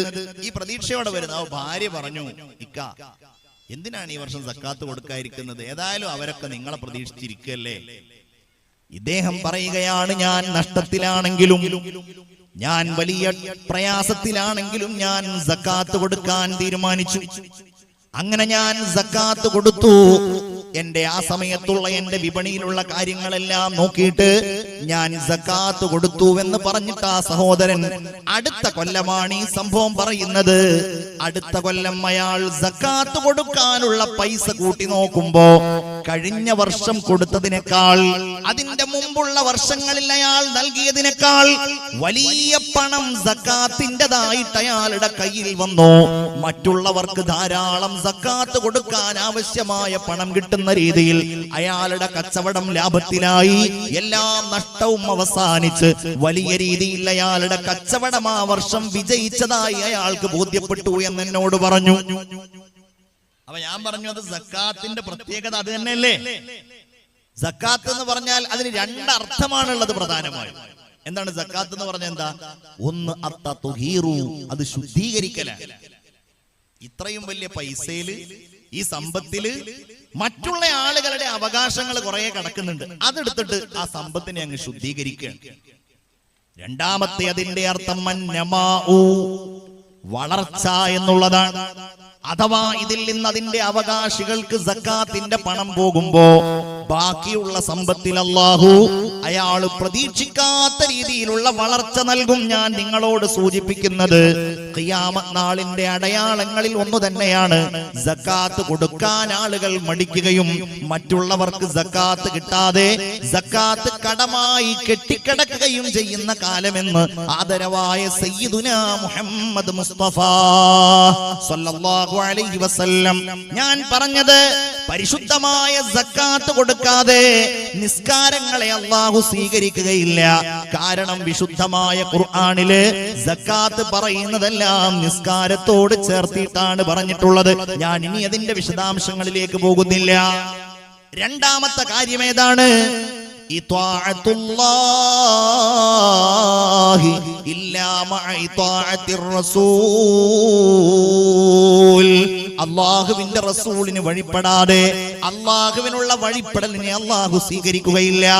ഞാൻ അല്ലാഹുവിൽ വിശ്വസിക്കുന്ന ആളാണ് എന്ന് പ്രഖ്യാപിച്ച ഒരാൾ അയാൾ നബിയെ സ്വീകരിക്കുന്നില്ല എങ്കിൽ, ഹബീബായ നബിയോടുള്ള താല്പര്യം അയാൾക്കില്ല എങ്കിൽ ചിലപ്പോൾ അയാൾ ഇസ്ലാമിൽ നിന്ന് തന്നെ പുറത്തു പോകാൻ സാധ്യതയുണ്ട്. റസൂലുള്ളാഹി സ്വല്ലല്ലാഹു അലൈഹി വസല്ലം തങ്ങളുടെ ചര്യയെ വിമർശിക്കുമ്പോ, അവിടുത്തെ സുന്നത്തുകളെ എതിർക്കുമ്പോ, അഷ്റഫുൽ ഖൽഖ് സ്വല്ലല്ലാഹു അലൈഹി വസല്ലം തങ്ങളെ പരിഹസിക്കുമ്പോ, അവിടുന്ന് പറഞ്ഞ റസൂലുള്ളാഹി സ്വല്ലല്ലാഹു അലൈഹി വസല്ലം തങ്ങളുടെ കൽപ്പനകളെ നിഷേധിക്കുമ്പോ ഇസ്ലാമിൽ നിന്ന് പുറത്തു പോയ ഒരു വിഭാഗം തന്നെയുണ്ട്, ഖാദിയാനികൾ. അവർ അല്ലാഹുവിനെ വിശ്വസിക്കുന്നവരാണെന്നാണ് പറയുന്നത്. പക്ഷെ അവര് റസൂലുള്ളാഹിനെ വിശ്വസിക്കുന്നില്ല. എന്താ കാര്യം? അവര് പറയുന്നത് അല്ലാഹുവിന്റെ ഹബീബ് ഖാത്തിമുൻ നബിയീനല്ല, അവസാന പ്രവാചകനല്ല എന്നാണ് അവർ പറയുന്നത്. അത് ഉൾക്കൊള്ളാൻ നമുക്ക് കഴിയില്ലല്ലോ. അതുകൊണ്ട് ഞാൻ റസൂലുള്ളാഹി സ്വല്ലല്ലാഹു അലൈഹി വസല്ലമ തങ്ങളെ സ്നേഹിക്കാൻ ബാധ്യതയുള്ളയാളാണ്, അവിടുത്തെ വഴിപ്പെടാൻ ബാധ്യതയുള്ളയാളാണ്. കാരണം അല്ലാഹു റബ്ബുൽ ഇസ്സത്ത് വഅതീഉല്ലാഹ വഅതീഉർ റസൂൽ, നിങ്ങൾ അല്ലാഹുവിനെ വഴിപ്പെടണേ, നിങ്ങൾ റസൂലിനും വഴിപ്പെടണേ. എവിടെ പറഞ്ഞാലും ഖുൽ ഇൻ കുന്തും തുഹിബ്ബൂനല്ലാഹ്, നിങ്ങൾ അല്ലാഹുവിനെ ഇഷ്ടപ്പെടുന്നവരാണ് എങ്കിൽ നിങ്ങൾ എന്നെ പിൻപറ്റണേ. ഫത്തബിഊനി, നിങ്ങൾ എന്നെ പിൻപറ്റണേ. അപ്പൊ അതാണ് രണ്ടാമത്തെ കാര്യം. മൂന്നാമത്തെ കാര്യമാണ് നമ്മുടെ വിഷയം. അല്ലാഹുവാനായ അബ്ദുല്ലാഹ് ഇബ്നു അബ്ബാസ് റളിയല്ലാഹു അൻഹു പറയുകയാണ്, ശുക്റുല്ലാഹി ഇല്ലാ മഅ ശുക്രി വാലിദൈൻ. എന്റെ പ്രിയപ്പെട്ട ഉമ്മമാരെ, എന്റെ പ്രിയപ്പെട്ട ചെറുപ്പക്കാരെ, നിങ്ങളുടെ മാതാവിനും പിതാവിനും നിങ്ങൾ നന്ദി ചെയ്യാതെ അല്ലാഹുവിനുള്ള നന്ദി അല്ലാഹു സ്വീകരിക്കുകയില്ല. ഉമ്മാക്കും ഉപ്പാക്കും നിങ്ങൾ നന്ദി ചെയ്യാതെ നിങ്ങൾ പടച്ചവന് നന്ദി ചെയ്യുന്നത് അല്ലാഹു സ്വീകരിക്കില്ല. എന്തിനാണ് ഒരാൾക്ക് നമ്മൾ നന്ദി ചെയ്യുന്നത്? ഒരാളോട് എപ്പോഴാണ് നമ്മൾ താങ്ക്സ് എന്ന് പറയാറുള്ളത്? അയാളുടെ ഭാഗത്ത് നിന്ന് നമുക്ക് എന്തെങ്കിലും ഒരു അനുഗ്രഹം കിട്ടുമ്പോഴാണ്, എന്തെങ്കിലും ഒരു ഉപകാരം അയാൾ നമുക്ക് ചെയ്തു തരുമ്പോഴാണ്. ഒരാൾ നമുക്ക് വെള്ളം തരുമ്പോ, ഒരാൾ നമുക്ക് പൈസ തരുമ്പോ, ഒരാൾ നമുക്ക് എന്തെങ്കിലും സഹായം തരുമ്പോ നമ്മൾ അയാൾക്ക് നന്ദി ചെയ്യും. അത് ചിലപ്പോ പ്രവർത്തനങ്ങളിലൂടെയാകാം. എന്നതുപോലെ തന്നെ അല്ലാഹുവിനുള്ള നന്ദി അവൻ നമുക്ക് നൽകിയ നിഅമത്തുകൾക്കാണ് നമ്മൾ അല്ലാഹുവിന് ശുക്ർ ചെയ്യുന്നത്. അൽഹംദുലില്ലാഹ്, സർവസ്തുതികളും അല്ലാഹുവിനാണെന്ന് നമ്മൾ പറയുന്നത് പടച്ച തമ്പുരാനുള്ള നന്ദിയുടെ ഭാഗമായിട്ടാണ്. അല്ലാഹുവിന് വേണ്ടി നമ്മൾ സുജൂദ് ചെയ്യുന്നത്, റുകൂഅ് ചെയ്യുന്നത്, ഈ ഇൽമിന്റെ മജ്ലിസിൽ നമ്മൾ ഇബാദത്തിന്റെ ഭാഗമായിട്ടിരിക്കുന്നത്, ഈ മസ്ജിദ് നിർമ്മിക്കാൻ വേണ്ടിയിട്ട് നമ്മൾ ദാനധർമ്മങ്ങൾ ചെയ്തത്, ഇതിനു വേണ്ടിയിട്ട് നിങ്ങൾ കഠിനാധ്വാനം ചെയ്തത്, അതെല്ലാം അല്ലാഹുവിനുള്ള നന്ദിയാണ്. പക്ഷേ ഒരു കാര്യം ഓർക്കണേ, ആ നന്ദി അല്ലാഹു സ്വീകരിക്കണോ? നിങ്ങൾ ഈ പള്ളിക്ക് സദഖ ചെയ്തത് അല്ലാഹു സ്വീകരിക്കണോ? ഈ പള്ളിക്ക് നിങ്ങൾ രാത്രി സമയം ഒരുമിച്ച് കൂടിയിട്ട് കർമ്മങ്ങൾ ചെയ്തത് അല്ലാഹു സ്വീകരിക്കണോ? ഇന്ന് നിങ്ങൾ ഇശാ നിസ്കരിച്ചത് അല്ലാഹു സ്വീകരിക്കണോ? ലക്ഷങ്ങൾ ചെലവഴിച്ചിട്ട് നിങ്ങൾ വിശുദ്ധമായ ഹറമിൽ പോയി ഹജ്ജ് നിർവഹിച്ചത് അല്ലാഹു സ്വീകരിക്കണമോ? ശുക്ർ അല്ലാഹു സ്വീകരിക്കണമോ? ഇല്ലാ മഅ ശുക്രി വാലിദൈൻ, മാതാവിനും പിതാവിനും നന്ദി ചെയ്യാതെ അല്ലാഹുവിനുള്ള നന്ദി അല്ലാഹു സ്വീകരിക്കില്ല. അപ്പൊ ഹജ്ജ് ചെയ്ത ഒരാളാണ്, ഉമ്മാനോട് പോയി പണി നോക്കാൻ പറയുന്ന ആളാണ്. ഉംറ ചെയ്ത ഒരാളാണ്, വാപ്പയുടെ രോഗം ചികിത്സിക്കാൻ മടി കാണിക്കുന്ന ആളാണ്. എങ്ങനെയാണ് അല്ലാഹു അവന്റെ ഉംറയെ സ്വീകരിക്കുക? അവന്റെ മുമ്പിലേക്ക് ഒരു പെൺകുട്ടിയുടെ കല്യാണക്കാര്യം പറഞ്ഞു വന്നപ്പോ 2 പവന്റെ പണം കൊടുത്ത ചെറുപ്പക്കാരനാണ്. പക്ഷേ അവന്റെ ഉപ്പാക്ക് രോഗം വന്ന് അവന്റെ സഹോദരൻ ഹോസ്പിറ്റലിന്റെ ബില്ലടക്കാൻ വേണ്ടിയിട്ട് ഒരു 10,000 രൂപ ചോദിക്കുമ്പോ അത് നീ തന്നെ അങ്ങ് കൊടുത്തോ എന്ന് പറഞ്ഞിട്ട് ഉപ്പായുടെ ചികിത്സക്ക് വേണ്ടിയിട്ട് ഉണ്ടായിട്ടും കൊടുക്കാൻ താല്പര്യമില്ലാത്തയാളാണ്. എങ്ങനെയാണ് അല്ലാഹു തആല പടച്ചോന്റെ നന്ദിയെ സ്വീകരിക്കുക? നമ്മൾ വിചാരിക്കും ഇങ്ങനെയൊക്കെ ലോകത്ത് ഉണ്ടാകുന്നുണ്ടോ? ഞാൻ നിങ്ങളോട് പറയുന്നു, അത് ഖിയാമത്ത് നാളിന്റെ അടയാളമാണ്. ഹബീബായ മുഹമ്മദ് മുസ്തഫ, എല്ലാവരും ഉറക്ക സ്വലാത്ത് ചൊല്ലൂ, മുഹമ്മദ് മുസ്തഫ. നമ്മൾ 2 കാര്യമാണ് ആഗ്രഹിക്കുന്നത്. ഒന്നെന്താണ്? ഖിയാമത്ത് നാളിന്റെ അടയാളം മകൻ എന്നുള്ള നിലക്ക് എന്നിൽ നിന്നുണ്ടാവരുത്. ഈ ഇരിക്കുന്ന ആളുകളൊക്കെ ഉമ്മമാരും ഉപ്പമാരുള്ളവരായിരിക്കും. ചിലപ്പോൾ ഉമ്മമാരും ഉപ്പമാരും മരണപ്പെട്ടു പോയിട്ടുണ്ടാവാം. അള്ളാഹു അവരുടെ ഖബർ വിശാലമാക്കി കൊടുക്കട്ടെ, അള്ളാഹു അവരുടെ ഖബർ സ്വർഗമാക്കി കൊടുക്കട്ടെ. അപ്പൊ നമ്മൾ ആഗ്രഹിക്കുന്നത് എന്താണ്? ഖിയാമത്ത് നാളിന്റെ അടയാളം എന്നിലൂടെ പുലരാൻ പാടില്ല. ഇവിടെ ഇരിക്കുന്ന സഹോദരിമാരെ, നിങ്ങൾക്ക് അങ്ങനെ ഒരു ആഗ്രഹമില്ലേ? ഇതിന്റെ വേറൊരു വിഷയം എന്താണെന്നറിയോ? ഇത്തരം വിഷയങ്ങൾ പറയുമ്പോൾ പല സഹോദരിമാരും കരുതാറുള്ളത് അത് ആണുങ്ങളാണ് ഈ മാതാവിനോടും പിതാവിനോടുള്ള ബാധ്യത നിറവേറ്റേണ്ടത് എന്നാണ്. സഹോദരിമാരൊക്കെ വളരെ ഗൗരവത്തോടെ ചിന്തിക്കണം. ഞാനൊരു ഹദീസ് പറയാം, ഖിയാമത്ത് നാളിന്റെ അടയാളമായി പറയുമ്പോ ആ ഹദീസിന്റെ ബാഹ്യാർത്ഥത്തിൽ നമുക്ക് കാണാൻ കഴിയുന്നത് സ്ത്രീകളെ കൂടെ ഉൾപ്പെടുത്തിയിട്ടാണ് മുഹമ്മദ് മുസ്തഫ സ്വല്ലല്ലാഹു അലൈഹി വസല്ലം തങ്ങൾ പറഞ്ഞിട്ടുള്ളത് എന്നാണ്. നിങ്ങൾ ചിന്തിച്ചു നോക്കൂ, ഖിയാമത്ത് നാളിന്റെ അടയാളം നമ്മിലൂടെ പുലരരുത്. രണ്ടാമത്തെ കാര്യം എന്താണ് നമ്മൾ ആഗ്രഹിക്കുന്നത്? രണ്ടാമത്തെ കാര്യം എന്താണ്? പടച്ചവനെ, എന്റെ മക്കളിലൂടെ ഖിയാമത്ത് നാളിന്റെ അടയാളങ്ങൾ പുലരരുത്. എന്റെ മക്കളിൽ ഈ കാണുന്ന അടയാളങ്ങൾ ഉണ്ടാവരുത്. മക്കൾക്ക് വേണ്ടി നല്ല ദുആ നടത്തണം എന്ന് അല്ലാഹുവിന്റെ ഹബീബ് പറഞ്ഞു. അതിനു വേണ്ടി കൂടിയാണ്. നമ്മൾ കാരണത്താൽ നമ്മളുടെ മക്കൾ നശിക്കാൻ പറ്റുമോ? അതവരെ വേണ്ടാവൃത്തിയിലേക്ക് കൊണ്ടുപോയിട്ട് മാത്രമല്ല, അതവർക്ക് നേരായ മാർഗം കാണിച്ചു കൊടുക്കാതിരുന്നിട്ട് മാത്രമല്ല, അവരുടെ ജീവിതത്തിൽ എന്തെങ്കിലും സാഹചര്യങ്ങൾ കാരണത്താൽ ഉമ്മ എന്ന രീതിയിൽ, ഉപ്പ എന്ന രീതിയിൽ അവർ കടപ്പാടുകൾ നിർവഹിക്കാൻ തയ്യാറാകാതിരുന്നാൽ, അവർ സ്നേഹിക്കാൻ തയ്യാറാകാതിരുന്നാൽ, അതിന് വലിയ അലവലാതിയാണെന്നുള്ള, ചിലപ്പോ മോശക്കാരനായിട്ടുണ്ടെങ്കിൽ ഈ ഒരു കാര്യം ചെയ്താലും രക്ഷപ്പെട്ടേക്കും. വലിയ ആബിദായ ആളാണ്, ആ ഉമ്മാനും ബാപ്പാനും നോക്കിയില്ല എന്നുണ്ടെങ്കിൽ അതോടെ പരാജയപ്പെട്ടേക്കും. വലിയ മുസ്ലിയാരാണ്, ആബിദാണ്, ആലിമാണ്, ബിരുദധാരിയാണ്. ഉസ്താദുമാരൊക്കെ ഇവിടെ ഉണ്ടല്ലോ. ഞങ്ങൾ എപ്പോഴും ഉസ്താദുമാർ അങ്ങോട്ടും ഇങ്ങോട്ടും പറയാറുണ്ട്, നമുക്കായിരിക്കും ഈ വിഷയത്തിൽ ഏറ്റവും വലിയ പരീക്ഷണം. അല്ലാഹുവേ ഞങ്ങളെ കാക്കണേ തമ്പുരാനെ. സാധാരണ നാടന്മാരായിരിക്കുന്ന ആളുകളെക്കാളും ഈ വിഷയത്തിൽ വല്ലാതെ പരീക്ഷിക്കപ്പെടുന്ന ആളുകൾ ഉസ്താദുമാരാണെന്ന് നമ്മൾ പലപ്പോഴും ചിന്തിക്കാറുണ്ട്. കാരണം എന്താ? ഒന്നാമത്തെ കാര്യം എന്ന് പറഞ്ഞാൽ ഈ കാര്യം ഏറ്റവും നന്നായിട്ട് പഠിക്കുന്നവർ ഈ മുസ്ലിംമാരായിരിക്കും. കടപ്പാട് എന്താണ്, കടമ എന്താണ്, ആയത്ത് എങ്ങനെയാണ്, ഹദീസ് എങ്ങനെയാണ്, അത് പഠിപ്പിച്ചു കൊടുക്കുന്ന ആളുകൾ, വാഴ് പറയുന്ന ആളുകൾ മാത്രമല്ല, മദ്രസയിലുള്ള ഉസ്താദുമാരൊക്കെ ഈ പാഠം പഠിപ്പിച്ചു കൊടുക്കും, ഉപദേശിക്കും. അപ്പൊ അവരുടെ മുമ്പിലായിരിക്കും ഈ വിഷയം നന്നായിട്ട് വരിക. അവരുടെ മാതാപിതാക്കളിലൂടെ. നമ്മൾ എപ്പോഴും പറയാറുണ്ടല്ലോ, ആബിദായത് കൊണ്ട് കാര്യമില്ല, ആലിമായത് കൊണ്ട് കാര്യമില്ല. മാതാവിനെയും പിതാവിനെയും ബുദ്ധിമുട്ടിച്ചാൽ, അവരുടെ മനസ്സിൽ എന്തെങ്കിലും വെറുപ്പ് വന്നാൽ, അവരുടെ കൽബിന്റെ ഉള്ളിൽ എന്തെങ്കിലും മക്കളോടുള്ള രീതിയിൽ എതിരായിട്ടുള്ള പ്രാർത്ഥനയുടെ ഒരംശം വന്നാൽ, റഹ്മാനായ റബ്ബ് അതിനായിരിക്കും പ്രാമുഖ്യം നൽകുക. അവന്റെ ഇബാദത്തിനല്ല, അവന്റെ ഇൽമിനല്ല, അവന്റെ സ്വതക്കല്ല, അവന്റെ ഹജ്ജിനല്ല. ഇത് വളരെ ഗൗരവമാണ്. ഒരു പക്ഷേ നമ്മുടെ ഉമ്മ അല്ലെങ്കിൽ നമ്മുടെ ഉപ്പ അവർ വലിയ പണ്ഡിതന്മാരായിക്കൊള്ളണമെന്നില്ല, അവരുമ്മയായാൽ മതി, അവരുപ്പയായാൽ മതി. അതുകൊണ്ടല്ലേ മുഹമ്മദ് മുസ്തഫ സല്ലല്ലാഹു അലൈഹി വസല്ലമ തങ്ങൾ തൊട്ടിൽ നിന്ന് സംസാരിച്ച 2-3 കുഞ്ഞുങ്ങളെ സംബന്ധിച്ചു പറഞ്ഞത്.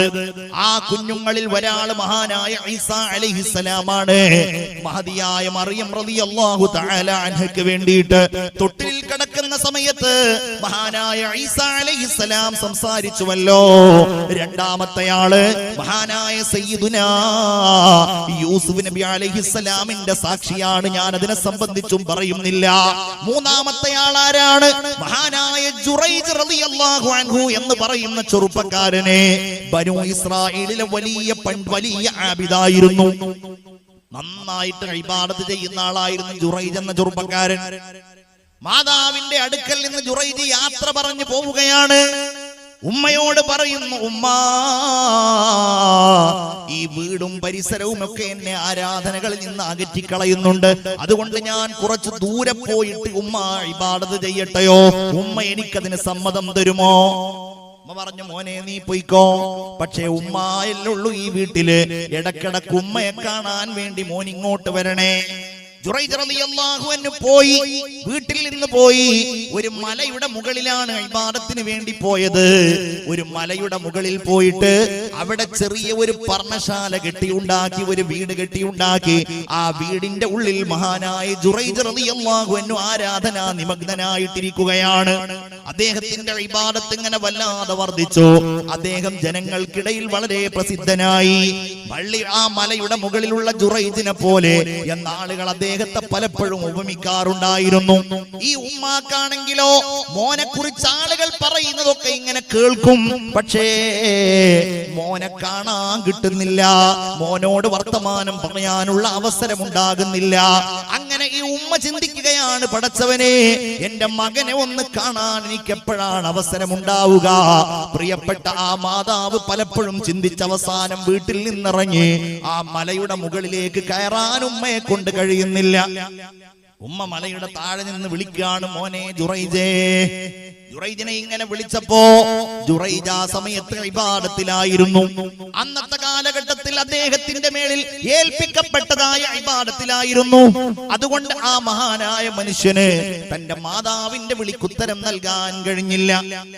ഇബാദത്ത് കഴിഞ്ഞ് കുറച്ചു കഴിഞ്ഞ് ഇങ്ങനെ പുറത്തു വന്ന് നോക്കി, മലയുടെ താഴ്വാരത്തേക്ക് നോക്കിയപ്പോ ഉമ്മനെ കാണുന്നില്ല.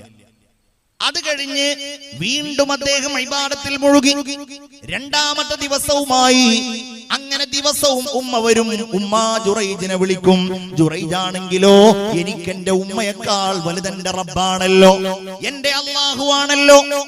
ഈ എന്റെ റബ്ബിനോടുള്ള ബാധ്യത നിറവേറ്റിയിട്ടല്ലേ ഞാൻ എന്റെ ഉമ്മയോടുള്ള ബാധ്യത നിറവേറ്റേണ്ടത് എന്ന് ചിന്തിച്ചുകൊണ്ട് മഹാനായ ജുറൈജ് റളിയല്ലാഹു അൻഹു ഉമ്മയുടെ വിളിക്കുത്തരം നൽകാൻ തയ്യാറാകുന്നില്ല. ഉമ്മയോട് വെറുപ്പുണ്ടായത് കൊണ്ടല്ല.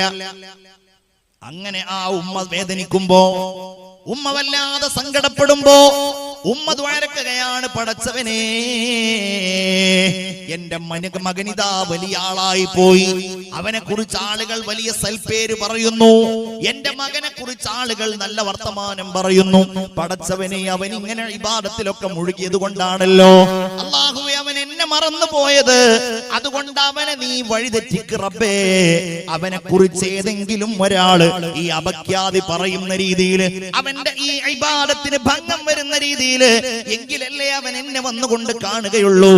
ഈ ഉമ്മ ദുആ ചെയ്യുന്നത്, അവന്റെ ആ സൽപ്പേരിനുള്ള കളങ്കം ഒരു വ്യഭിചാരിണിയുടെ, ഒരു വേശ്യാവൃത്തി ചെയ്യുന്ന പെണ്ണിന്റെ പേരിലായിട്ടാണെങ്കിലും വേണ്ടില്ല, അങ്ങനെ നീ നിറവേറ്റണേ അല്ലാ. എന്റെ പ്രിയപ്പെട്ടവരെ, ഈ ദുആയൊന്നും ജുറൈജ് അറിയുന്നില്ല. ദിവസങ്ങൾ കഴിഞ്ഞു പോയി. അവിടെ ഒരു സ്ത്രീ പ്രത്യക്ഷപ്പെട്ടു. അവൾ വേശ്യയായിരുന്നു. എല്ലാവളെയും അവൾ പിഴപ്പിക്കും. അവളുടെ ആഗ്രഹത്തിന് വഴങ്ങുന്ന എല്ലാവരും അവളുടെ അടുക്കൽ വന്നു. ചെറുപ്പക്കാർ അവളുടെ മുമ്പിൽ വന്നിട്ട് അവളുടെ മുമ്പിൽ വന്ന് അവരുടെ കാമനകൾ എല്ലാം തീർക്കുകയാണ്. അങ്ങനെ അവൾ ഇങ്ങനെ നാടുകളിലുള്ള എല്ലാവരുമായും ഇണചേർന്ന് മുന്നോട്ട് പോകുമ്പോ അവരിൽപ്പെട്ട ഒരാള് പറഞ്ഞു, പെണ്ണേ, നീയല്ലേ പറയുന്നത് ഞാൻ ഈ നാട്ടിലുള്ള എല്ലാവരെയും വഴി പിഴപ്പിക്കുമെന്ന്? എങ്കിൽ നിനക്ക് പിഴപ്പിക്കാൻ കഴിയാത്ത ഒരാളുണ്ട്. അത് ആ മലയുടെ മുകളിലുള്ള ജുറൈജാണെന്ന് പറഞ്ഞു. അവള് പറഞ്ഞു, ജുറൈജ് എന്നല്ല, ആരാണെങ്കിലും ആരെങ്കിലും ഞാൻ പഴപ്പിക്കും. ആ പെണ്ണ് ജുറൈജിന്റെ മുമ്പിൽ ചെല്ലുകയാണ്. അള്ളാഹുവിന് വേണ്ടി ഇബാദത്തിൽ മുഴുകിയിരിക്കുന്ന ജുറൈജിനെ എല്ലാ നിലക്കും ഈ പെണ്ണ് ആകർഷിക്കാൻ ശ്രമിച്ചു. അവൾക്ക് നേരെ ജുറൈജ് എന്നയാൾ നോക്കിയില്ല. ആ പെണ്ണ് ഒരുപാട് ശ്രമിച്ചിട്ട് അവസാനം അവൾ നിരാശയായി തിരിച്ചു പോകുമ്പോ വഴിയരികിൽ നിന്നൊരാട്ടിടയനുമായിട്ട് അവൾ വേഴ്ചയിലേർപ്പെട്ടു. പക്ഷെ ആളുകളോട് അവൾ പറഞ്ഞു, എന്നെ ജുറൈജ് വഞ്ചിച്ചിട്ടുണ്ട്, എന്നെ ജുറൈജ് കീഴ്പ്പെടുത്തിയിട്ടുണ്ട്, ഞാൻ ജുറൈജുമായി വേഴ്ചയിലേർപ്പെട്ടിട്ടുണ്ട്. അവൾ ഗർഭിണിയായി 10 മാസം കഴിഞ്ഞവൾ പ്രസവിച്ചപ്പോ ഈ കുഞ്ഞിനെയും എടുത്തുകൊണ്ട് ആളുകൾക്കിടയിൽ ചെന്നുകൊണ്ട് അവൾ പറഞ്ഞു, ദേ ഇത് ജുറൈജിന്റെ കുഞ്ഞാ. ഈ കുഞ്ഞിനെയും ഏറ്റിക്കൊണ്ട് ആളുകൾ ആ മലയുടെ മുകളിലേക്ക് ചെന്നു. അതുവരെ ആരാധ്യൻ എന്ന് പറഞ്ഞിരുന്ന ബഹുമാനിക്കപ്പെട്ടിരുന്ന ജുറൈജിന്റെ ആ പർണശാലയെ അവർ അടിച്ചു തകർത്തു. ജുറൈജിനെ ആ മലയുടെ മുകളിൽ നിന്ന് താഴോട്ടും താഴെ നിന്ന് മുകളിലേക്കും അവർ വലിച്ചെറിഞ്ഞു. അങ്ങനെ വല്ലാതെ ബുദ്ധിമുട്ടിക്കുമ്പോ അദ്ദേഹം ചോദിക്കുന്നുണ്ട്, എന്തിനാണ് നിങ്ങൾ എന്നെ ഇങ്ങനെ ബുദ്ധിമുട്ടിക്കുന്നത്? എന്താണ് നിങ്ങളുടെ പ്രശ്നം? അപ്പോഴാണ് അവർ പറയുന്നത്, നീ ഒരു കള്ളനല്ലേ, എത്ര മേൽ വഞ്ചനയാണ് നീ ഞങ്ങളോട് കാണിക്കുന്നത്. ഇതേ ഈ വേശ്യയായ പെണ്ണിനോട് നീ വേഴ്ചയിൽ ഏർപ്പെട്ടിട്ടില്ലേ, ഇത് നിന്റെ കുഞ്ഞല്ലേ. ജുറൈജ് അത്ഭുതപ്പെട്ടു പോകുന്നു. പടച്ചവനെ, എന്താണ് ഈ കേൾക്കുന്നത്? ഈ സ്ത്രീയുമായി ഞാൻ അങ്ങനെ ഒന്നുണ്ടായിട്ടില്ല, ഇവര് വിശ്വസിക്കുന്നില്ല എന്ന് കണ്ടപ്പോ അവരോട് പറയുന്നു, എന്നാൽ നിങ്ങൾ എനിക്കൊന്ന് ഒരല്പസമയം തരുമോ? ഞാനൊന്ന് 2 റക്അത്ത് നിസ്കരിക്കട്ടെ. ജുറൈജ് നിസ്കരിക്കുകയാണ്.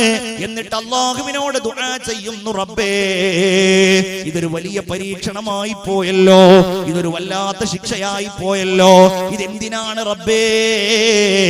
എന്നെ എത്രയും വേഗത്തിൽ നീ രക്ഷപ്പെടുത്തണേ എന്ന് പറയുമ്പോ മഹാനായ ജുറൈജിന് അല്ലാഹു തആല വഹി അറിയിക്കുകയാണ്, ആ കുഞ്ഞിനോട് സംസാരിക്കാൻ പറ, ആ കുഞ്ഞിനോട് സംസാരിക്കാൻ പറ.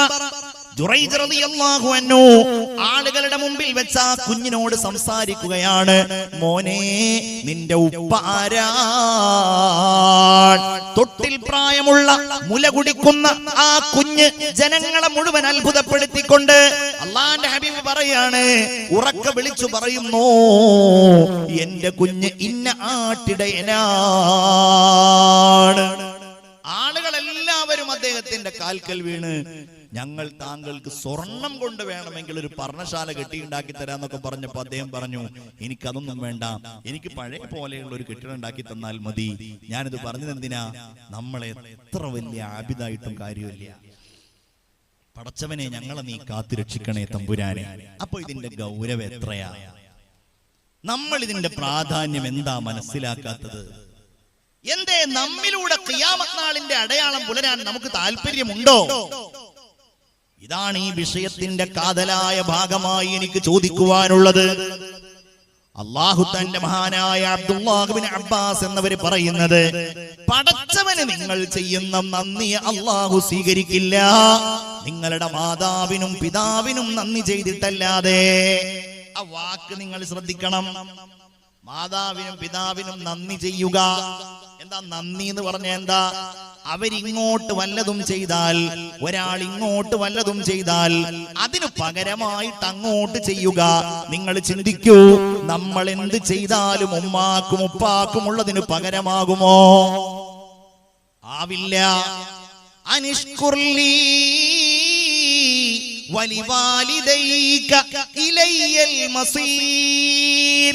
നിങ്ങൾ എനിക്ക് നന്ദി ചെയ്യണേ, നിങ്ങളുടെ മാതാവിനും പിതാവിനും നിങ്ങൾ നന്ദി ചെയ്യണേ.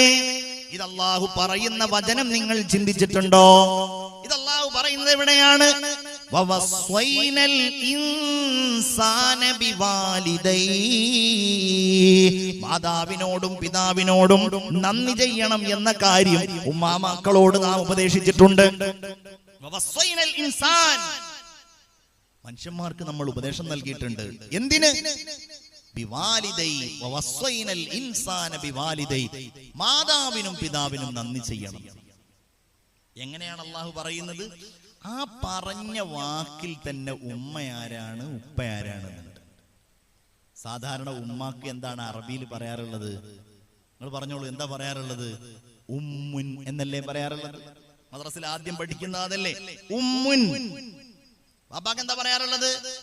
അബുൻ. എന്നാ ഇവിടെ എന്താ പറഞ്ഞത്? ഇവിടെ എന്നല്ല, കടമകളും കടപ്പാടുകളും നിർവഹിക്കാൻ നമ്മൾ ഓതുന്ന ഖുർആനിൽ ഏതെല്ലാം വചനങ്ങളുണ്ടോ ഉമ്മമാരെ, ആ വചനങ്ങളിലൊന്നും നിങ്ങൾക്ക് അബ് എന്നല്ല കാണാൻ കഴിയുക, നിങ്ങൾക്ക് ഉമ്മ എന്നല്ല കാണാൻ കഴിയുക. കാണാൻ കഴിയുക എന്താ? വാലിദൈൻ. ഇത് ഖുർആനാണ്. വാലിദൈൻ എന്നാണ് കാണാൻ കഴിയുക. എന്താണ് കാര്യം? മനുഷ്യ, നിനക്ക് വേണ്ടി ലോകത്ത് സഹിക്കുന്ന ത്യാഗങ്ങളിൽ അതിനപ്പുറം ഒരു ത്യാഗം വേറെയില്ല. നിനക്ക് ബിസിനസ്സിനുള്ള പ്ലേസ് തന്നയാളല്ല, നിനക്ക് ബിസിനസ്സിനുള്ള പണം തന്നയാളല്ല, നിനക്ക് ഗൾഫിലേക്ക് വിസ ഒരുക്കി തന്നയാളല്ല, നിനക്ക് എന്തെങ്കിലും ഹദിയ തന്ന ആളല്ല, നിനക്ക് വീട് കെട്ടി തന്നയാളല്ല, നിങ്ങൾക്ക് പള്ളി ഉണ്ടാക്കിയ ആളല്ല. ജീവിതത്തിൽ ഒരു മനുഷ്യന് വേറെ ഒരാളോട് ഇതിനപ്പുറം ഒരു ബാധ്യത വേറെയില്ല. ആ ബാധ്യതയുടെ ഓർമ്മപ്പെടുത്തലാണ് വാലിദൈൻ എന്ന ആ പദത്തിൽ തന്നെയുള്ളത്. നിങ്ങൾ ചിന്തിച്ചു നോക്കിയേ, നമ്മളിപ്പോ ജീവിതത്തിൽ ഒരാൾക്ക് നമ്മൾ എന്തെങ്കിലും ഒരു ഗുണം ചെയ്തു കൊടുത്ത് അയാള് പിന്നെ നമ്മ കണ്ടപ്പോൾ ഒന്ന് സെല്യൂട്ട് അടിച്ചിട്ടില്ല എന്നുണ്ടെങ്കിൽ നമ്മളുടെ മനോഭാവം എന്തായിരിക്കും? അല്ലേ? അവൻ നമ്മളോട് കല്യാണം പറഞ്ഞില്ല, എങ്ങനെയാണ്? ഓ, കല്യാണം പറയാത്തതുകൊണ്ട് ഞാൻ രക്ഷപ്പെട്ടു എന്നല്ലേ നമ്മൾ ചിന്തിക്കുക. അവൻ ഇത്രയൊക്കെ ഗുണം ചെയ്തു കൊടുത്തിട്ടും ഓനോട് കല്യാണം പറഞ്ഞില്ലല്ലോ. ചിന്തിക്കൂലേ? നിങ്ങളുടെയൊക്കെ മുഖഭാവം കണ്ടിട്ട് ഒന്നുകിൽ നിങ്ങൾക്ക് മനസ്സിലാണില്ല, അല്ലെങ്കിൽ നിങ്ങൾ ചിന്തിക്കൂല. എന്താണ് ചിന്തിക്കൂല? അങ്ങനെ ചിന്തിക്കൂലേ? പടച്ചവനോട് തലാട്ടെന്നുള്ള ഏർപ്പാടൊന്നുമില്ലേ? നമ്മൾ അങ്ങനെ ചിന്തിക്കും, സ്വാഭാവികമായിട്ട് ചിന്തിക്കും. ഗൾഫിലേക്ക് വിസ കൊടുത്തിട്ട് ജോലി കിട്ടിയത് എവിടെയാണ്? ഏതെങ്കിലും ഒരു സൂപ്പർ മാർക്കറ്റിലായിരിക്കും കിട്ടിയിട്ടുണ്ടാവുക, അല്ലെങ്കിൽ പച്ചക്കറി കടയിലായിരിക്കും കിട്ടിയിട്ടുണ്ടാവുക. എന്നാ വിസ കൊടുക്കാൻ വേണ്ടിയിട്ട് ഇവന്റെ അടുക്കൽ നിന്നാണെങ്കിൽ ടിക്കറ്റിന്റെ പൈസ, വിസയുടെ പൈസ എന്ന് പറഞ്ഞിട്ട് 1.5 ലക്ഷം രൂപ വാങ്ങിയിട്ടുണ്ട്. കാശ് കൊടുത്തിട്ടാണ് വിസ വാങ്ങിയത്. ഗൾഫിലെത്തിയിട്ട് ഈ ജോലിയൊക്കെ കിട്ടിയപ്പോഴായിരിക്കും പടച്ചോനെ അവനെ ഇപ്പൊ കൈ കിട്ടിയ ഞാൻ ശരിയാക്കി തരാമെന്ന് ആലോചിക്കുന്നത്. പക്ഷെ തിരിച്ചു വന്ന് ഈ ഗൾഫിൽ നിന്ന്, ഞങ്ങളുടെയൊക്കെ നാട്ടിലുണ്ട്, ഗൾഫിൽ നിന്ന് തിരിച്ചു വന്നിട്ടുണ്ടെങ്കിൽ ഒരു 4 ദിവസം ആള് നല്ല സെറ്റപ്പ് ആയിരിക്കും. ഇവിടെ ഉണ്ടോന്ന് എനിക്കറിയില്ല. നല്ല പാന്റ്, നല്ല ഷൂ, നല്ല അത്രയൊക്കെ പൂശിയിട്ട് ഇങ്ങനെ ഉഷാറായിട്ട് നടക്കും. അപ്പൊ ഇങ്ങനെ കാണുന്ന ആളുകളൊക്കെ ഹായ് എപ്പോഴാ വന്നത് എന്നൊക്കെ പറഞ്ഞിട്ട്, പഴയ കാലത്തൊക്കെയാണെന്ന് പ്രത്യേകിച്ച് അങ്ങനെ വന്ന് കുറച്ച് കഴിയുമ്പോ യാ അല്ലാ, ഇയാളിങ്ങനെ പോകുമ്പോ ഈ വിസ കൊടുത്ത 1.5 ലക്ഷം വാങ്ങിയിട്ട് വിസ കൊടുത്ത ആൾ അവിടെ എവിടെയെങ്കിലും നിൽക്കുന്നുണ്ട്. ഇവനെ കാണുമ്പോ ദേഷ്യം പിടിക്കുകയാണോ സ്നേഹിക്കുകയാണോ വേണ്ടതെന്ന് അറിയാതെ ആയിരിക്കും പോകുന്നത്. കാരണം എന്നെ അത്രയും കാശ് വാങ്ങിച്ചിട്ട് പറ്റിച്ച ആളാണ്, അല്ലെങ്കിൽ ഇങ്ങനത്തെ ലോക്കൽ വിസ തന്ന ആളാണ്.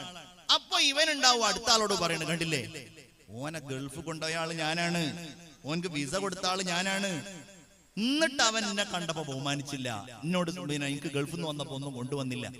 ഇങ്ങനെ തുക്കടാ വർത്തമാനം പറയുന്ന, ലോക്കൽ വർത്തമാനം പറയുന്ന ആളുകളാണ് നമ്മളൊക്കെ. എന്ത് കാര്യത്തിന്? ഇങ്ങനെ വല്ലതും ചെയ്തു കൊടുത്തു എന്നുള്ളത് പറഞ്ഞു മിന്നത്ത് പറയുന്ന അതിന് പറയാം എന്ന് പറഞ്ഞാല് ചെയ്തു കൊടുത്ത ഉപകാരങ്ങൾ ഇങ്ങനെ എടുത്തു പറയാം. ഉപകാരം അല്ലതാനോ, ചെയ്തു കൊടുത്തത് ഉപകാരം അല്ലതാനോ, അത് വേറെ കാര്യം. അങ്ങനെയാണ് എങ്കിൽ ഇതിനപ്പുറം ഒരു ഉപകാരം വേറല്ല എന്ന് പറഞ്ഞാൽ എന്താ അതിന്റെ അർത്ഥം? ഇതിനപ്പുറം നമുക്ക് ഒരാൾ ഉപകാരം ചെയ്തു എന്നുള്ളതിന്റെ പേരിൽ മറുത്തു ഗുണം ചെയ്യാനും വേറെ ഒരാളില്ല. അതാണ് വബിൽ വാലിദൈൻ. നിങ്ങളുടെ അമ്മാക്കും പാപ്പാക്കും മാത്രമുള്ളതല്ല, നിങ്ങൾക്കും കൂടെ ഉള്ളതാണ്. സഹോദരിമാരെ, സഹോദരന്മാരെ, ഞാൻ വാക്ക് നിങ്ങൾ ശ്രദ്ധിക്കണം. എന്താണ് ആ വാക്ക്? വാലിദ് എന്ന് പറഞ്ഞാൽ ആരാണ്? വാലിദ് ഉപ്പ. നമ്മളൊക്കെയാണ് വാലിദ്. ഇതിൽ വാലിദുകളൊക്കെ ഒന്ന് കൈപൊക്കിക്കേ, വാലിദുകളൊക്കെ ഒന്ന് കൈപൊക്കിക്കേ. പടച്ചോനെ, വാലിദുകളില്ലേ? വാലിദ് എന്ന് പറഞ്ഞാൽ വാപ്പാരൊക്കെ ഒന്ന് കൈപൊക്കിക്കാന്നാ പറഞ്ഞത്. ഇൻഷാ അല്ലാഹ് ഇനി കൈപൊക്കാത്തവരൊക്കെ ഭാവിയിൽ അല്ലാഹു തആല നല്ല വാപ്പാരാക്കി കൊടുക്കട്ടെ, അല്ലേ? അല്ലാഹു എല്ലാവർക്കും നല്ല സന്തോഷകരമായ ജീവിതം കൊടുക്കട്ടെ. വാലിദത്തുകളൊക്കെ ഒന്ന് കൈപൊക്കിക്കേ. വാലിദത്തുകൾ അവിടെ ആരും കൈപൊക്കുന്നേ ഇല്ല എന്നാണല്ലോ മനസ്സിലാകുന്നത്. ഉമ്മമാരൊക്കെ ഒന്ന് കൈപൊക്കിക്കേ. ഉമ്മമാർ, മക്കളുള്ള ഉമ്മമാർ കൈപൊക്കുന്നുണ്ടാവുമല്ലോ, അല്ലേ? ഇനി നിങ്ങൾ ചിന്തിക്കൂ, ഇതെങ്ങനെയാണ്? കൈ താഴ്ത്തിക്കോളൂ കേട്ടോ. പൊക്കിയിട്ടുണ്ടെങ്കിൽ കൈ പൊക്കിയിട്ടുണ്ടെങ്കിൽ കൈ താഴ്ത്തിക്കോളൂ. നിങ്ങൾ ചിന്തിച്ചു നോക്കൂ, എന്താണ് ഈ വാലിദ്, വാലിദത്ത്? കുട്ടിക്ക് എന്താ പറയാ? വലത്, അല്ലേ? മൗലിദ് എന്ന് പറയുന്നത് എന്താ? മൗലിദ്, ജനിച്ച സ്ഥലം. ഇതൊക്കെ ഏത് വാക്കിൽ നിന്ന് വരുന്നതാണ്? അതാണ് ഇതിന്റെ ഗൗരവം. അതായത് അത് വിലാദത്ത് എന്ന വാക്കിൽ നിന്ന് വരുന്നതാണ്. വിലാദത്ത് എന്ന് പറഞ്ഞാൽ പ്രസവിക്കുക. അതിൽ നിന്ന് വന്നതാണ് പ്രസവിച്ചയാള് വാലിദത്ത്. അതിനു വേണ്ട അതിന്റെ സഹായിയായിരിക്കുന്ന ആള് വാലിദ്. ആ പ്രസവത്തിലൂടെ ഉണ്ടായ ആള് വലത്. ആ പ്രസവിച്ച സ്ഥലം മൗലിദ്. നിങ്ങൾ ചിന്തിച്ചു നോക്കൂ, ഈ പ്രസവത്തെക്കാൾ ഗൗരവമേറിയ ഒരു കാര്യം നമുക്ക് ചെയ്തു തന്നത് ആരാണ്? പ്രസവിക്കാതെ കുഞ്ഞുണ്ടാവില്ലല്ലോ. ഇത്ര ശാസ്ത്രം ഇത്രയധികം പുരോഗമിച്ചു. ക്ലോണിങ്ങിനെ സംബന്ധിച്ചവർ പഠനം നടത്തി, ടെസ്റ്റ് ട്യൂബ് ശിശുവിനെ സംബന്ധിച്ചവർ പഠനം നടത്തി. എന്തെല്ലാം പഠനങ്ങൾ, എന്തെല്ലാം കണ്ടെത്തലുകൾ ശാസ്ത്രം ഇങ്ങനെ നടത്തിക്കൊണ്ടേയിരിക്കുന്നു. പക്ഷേ മാതാവിന്റെ ഗർഭപാത്രത്തെ ഉപേക്ഷിച്ച് ഒരു കുഞ്ഞിന്റെ ജന്മത്തെ സംബന്ധിച്ച് ശാസ്ത്രത്തിന് ചിന്തിക്കാൻ കഴിയുന്നില്ല. കൃത്രിമ ഭ്രൂണമുണ്ടാക്കിയിട്ടുണ്ട് ശാസ്ത്രം. ഇസ്രായേൽ ശാസ്ത്രജ്ഞന്മാർ കൃത്രിമമായ ഭ്രൂണമുണ്ടാക്കിയിട്ടുണ്ട്, എലികളുടെ ഭ്രൂണം. എങ്ങനെ ഒരു എലിക്കുഞ്ഞിനെ കൃത്രിമമായിട്ടുണ്ടാക്കാൻ കഴിയും? അവർക്ക് ജീവൻ കൊടുക്കാൻ പറ്റിയിട്ടില്ല. ഭ്രൂണത്തിന്റെ ഏതാനും ഭാഗങ്ങൾ അവരുണ്ടാക്കി. ഒരു ഭ്രൂണം വളരണമെങ്കിൽ അതിന് ഗർഭപാത്രം അനിവാര്യമാണ്.